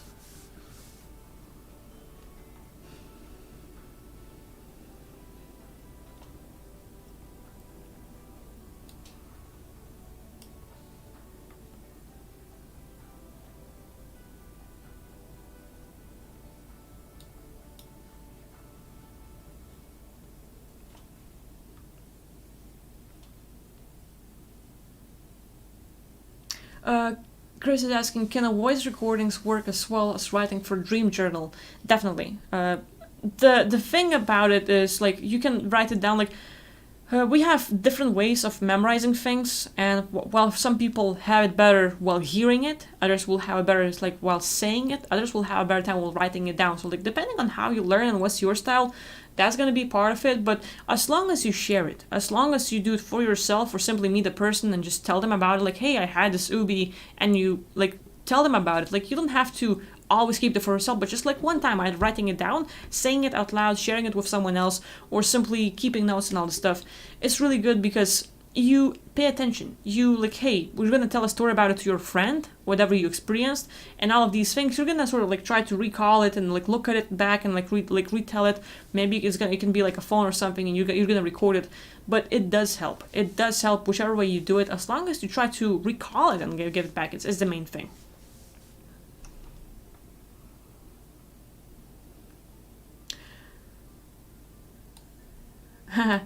Zach is saying, it's so hard to say what I mean in 200 characters, and I don't want to spam the chat. When you read my comments, it makes me wish I could be more clear. It's okay, Zach. I'm really glad that people can talk it up here. And hey, freedom, come on, like feel free to talk it all out and whatever you feel. Some people just say a few things like and just keep on like posting. It's totally fine. So just like feel free to talk as much as you want and spam. It's okay. Spam in a good way, like not like just emojis like one after another, you know. But still.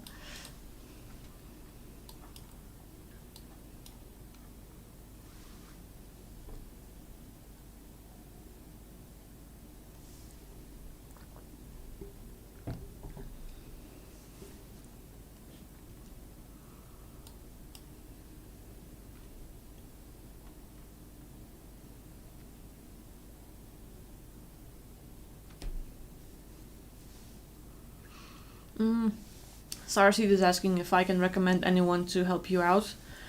Lotta, Leon, Eve Lorgan, if you haven't looked at them. Kimberly McGeorge, a few days ago, she showed up in this live stream. You can try her out as well. Yeah. But at the same time, self techniques like cell contact removal and different things like that.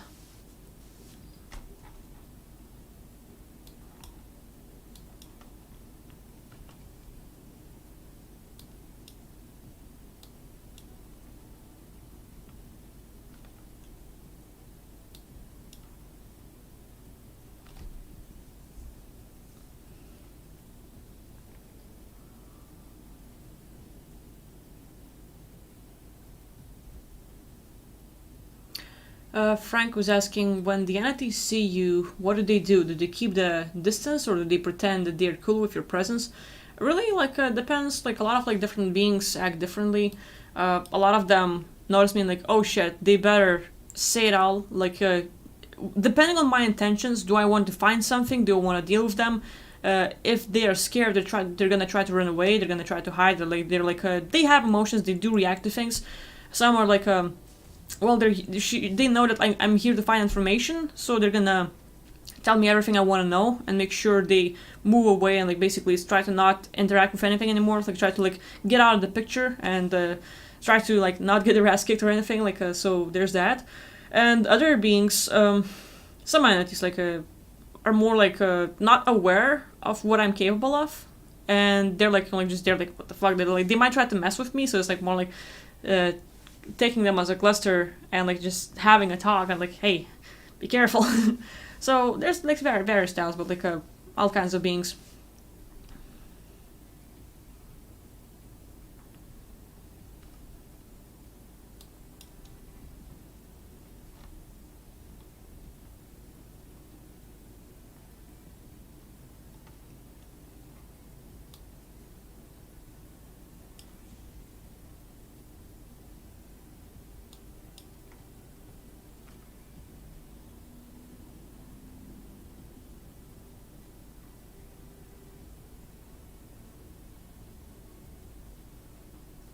Alexander is asking, is there anything to gain from going out of body when you're low vibrational state? I mean, like, could it give you valuable experience?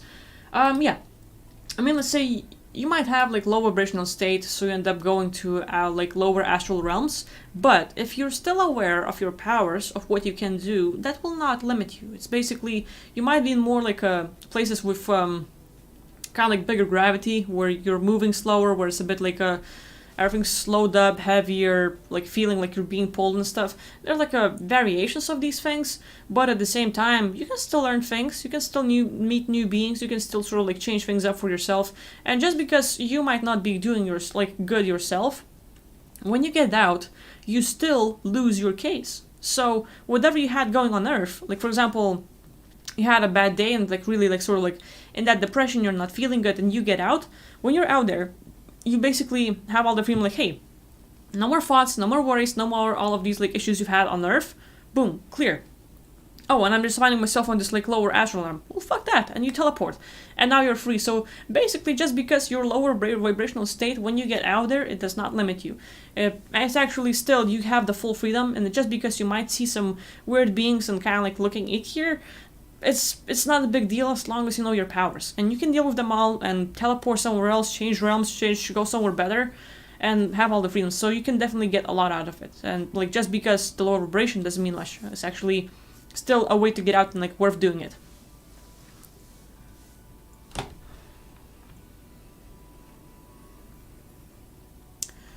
Matthew Nixon is asking, hey, Akvile, if you're watching movies, what's your preference, like comedy, science fiction, horror? Just curious. When I was a kid, I used to watch horror movies. Don't know why.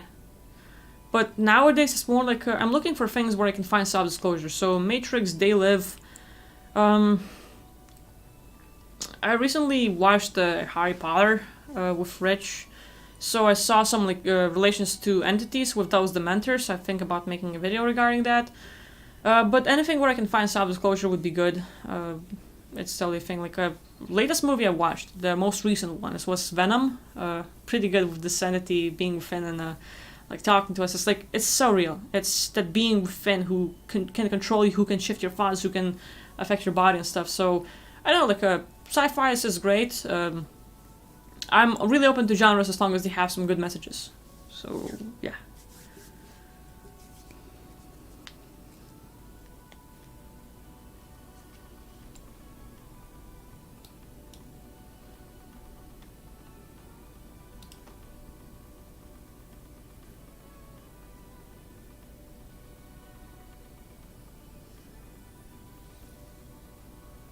Mm. Zach is saying that last Thursday night he had a dream where I was giving him a session and he saw my face and heard my voice while he also heard this rhythmic chanting and not sure what to think about it. And I think it's like really good. A lot of times I find myself either teaching or people finding me helping them getting out of body and stuff. Like hey, like I just like I come and pull them out of body and like we go on the adventures and stuff. So it's totally okay. I think there's like a lot of different aspects of me trying to do something with people, and like if I connect with someone here more, I'm definitely like part of me is gonna show up and try to do something with you. So it's totally cool.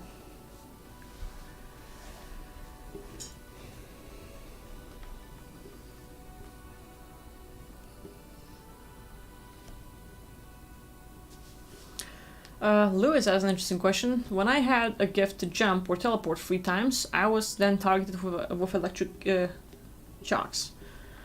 Do you think we can develop this gift and somehow be let free to live this earth with guidance? Totally. It's like, again, like all this out of body experience and whatever we're doing out there, like all of these gifts we have with teleportation, jumping, and all the things. It's like a muscle. You have to build it. You have to work at it. Like sometimes we fail. Sometimes something happens, and like we like sort of like get afraid. Like oh shit, if I do this, then this gonna happen. And you know, like it might worry us. It might concern us with possibilities, but it's not happening. It's something we worry about. And this whole mind thing is usually programmed to control us, to stop us, to mess with us, and like create this like belief system where oh I can't do this, I'm gonna fail, and like all of these like variations. But if you can control what you think and what you feel, and just keep working it, just like try again and again and again, you can definitely get better at it, find new ways, find new skills. Like right now, you know your limits or what you can do, but the more you do this, the more variations you find out. Like hey, I didn't know I was capable of this one, and boom, you have new skills. So you can definitely learn a whole lot more, be free of all these beings, because like once you're able of like once you're aware of what you're capable of and are able to do it, like for example you can like right now teleport and jump 3 times, you can get better at it. Like the whole number system and stuff like will not limit you anymore, and others will sort of like be afraid to mess with you because now you have no limits, you are not affected by their stuff, and you're free. You know they can't affect you, so that's a really good thing.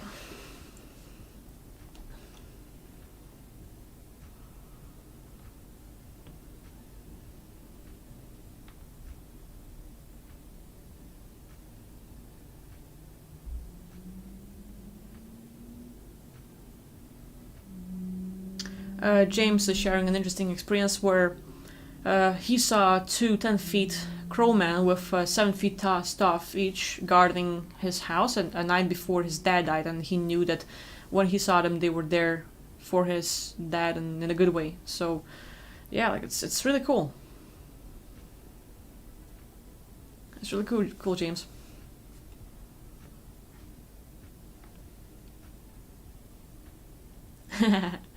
uh, Hey Merrick, I'm really glad that I can provide you any kind of value, and like I really hope you're getting something out of it. So like, really glad you're enjoying this.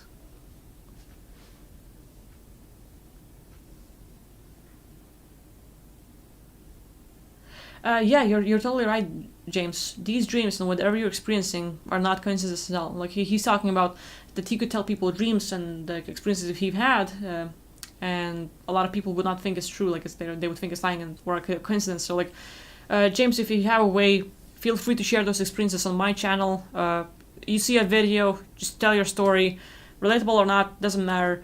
People here, they have similar beliefs. They're looking for truth and different things. And what the hell are you doing here, people? But anyway, I'm pretty sure like over here you can actually share the stories and give insights. Like each of you have seen a lot and have experienced a lot. You totally have something to give. So like just consider it a place where you can talk it out, share your stuff, and feel free to do that. It's totally okay. By the way, like when I look at this thing, you, James, and everyone else, the experiences you've had and sharing this here, it's like a lot of people might be experiencing the same, and they have this fear, like, oh, like they feel just like you, James. They feel like just like someone else, like where if they tell the world about it, if they tell the relatives and stuff, like then no one's gonna understand. They're gonna think you're lying and stuff. Like stop making shit up. But you know, if you're able to do it here, you know, like kind of like anonymous for most and stuff, they're gonna be like, hey, I've had the same thing going. I thought I'm the only one, but here I am. You're there too. So like, people will find it relatable. So it's really good.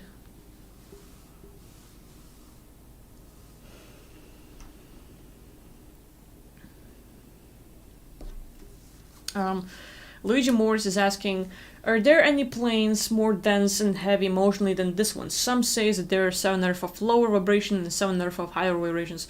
There's like a variety of Earths, like really, depending which kind of dimension you go to, you can always find an Earth there as well. It's kind of like switching radio stations with specific, like looking specifically for Earth, and no matter which realm you go to, you can actually have a copy or something there as well. There are definitely more denser realms emotionally. It's like whatever we have right now, it's like more amplified. So while out of body, we might actually lose our limbs and feel the impact and stuff. And like, oh wow, I just like lost my arm. I'm feeling the blood and everything come out, but it doesn't hurt. I just like felt the impact and I can recover it. So that's a cool part. But there are places more denser than this where you like basically have a thing going, like just like a little sting, and it can kill you. There's like all kinds of variations of what can happen out there, and this is just like one of those like where it's a bit denser than most places, but it's not that bad yet. And there's like actually those with more control over them, more limits and stuff. So like, it's totally a thing. I'm reading the comment from Zach saying that he has watched every Matrix, like he has watched Matrix for hundreds of times and basically knows every single word spoke throughout the entire movie. It's addictive to me. Zach, I totally know how you feel. I've seen Matrix not as many times as you have. For me, it's like sinks me, like it sucks me up right away. But it's definitely really good. Okay, people. So I've been talking here for almost 3 hours, 2 hours and 15 minutes. So I'm gonna be taking a break. Like it's almost 11 p.m. here, so you know. I'm gonna switch things over and see what I'm gonna do next. But hey, I've had a lot of fun talking to you all, answering the questions, and you know we had a lot of great topics touching today. Thank you all for coming here and being here and talking to me. And I think we're gonna be live tomorrow. No promises, but I assume I'm gonna stream again. So thank you all for showing up, keeping me engaged, supporting my work, and just really talking it up. And hey, I'm looking forward to seeing you next time. So thank you for watching. And bye-bye.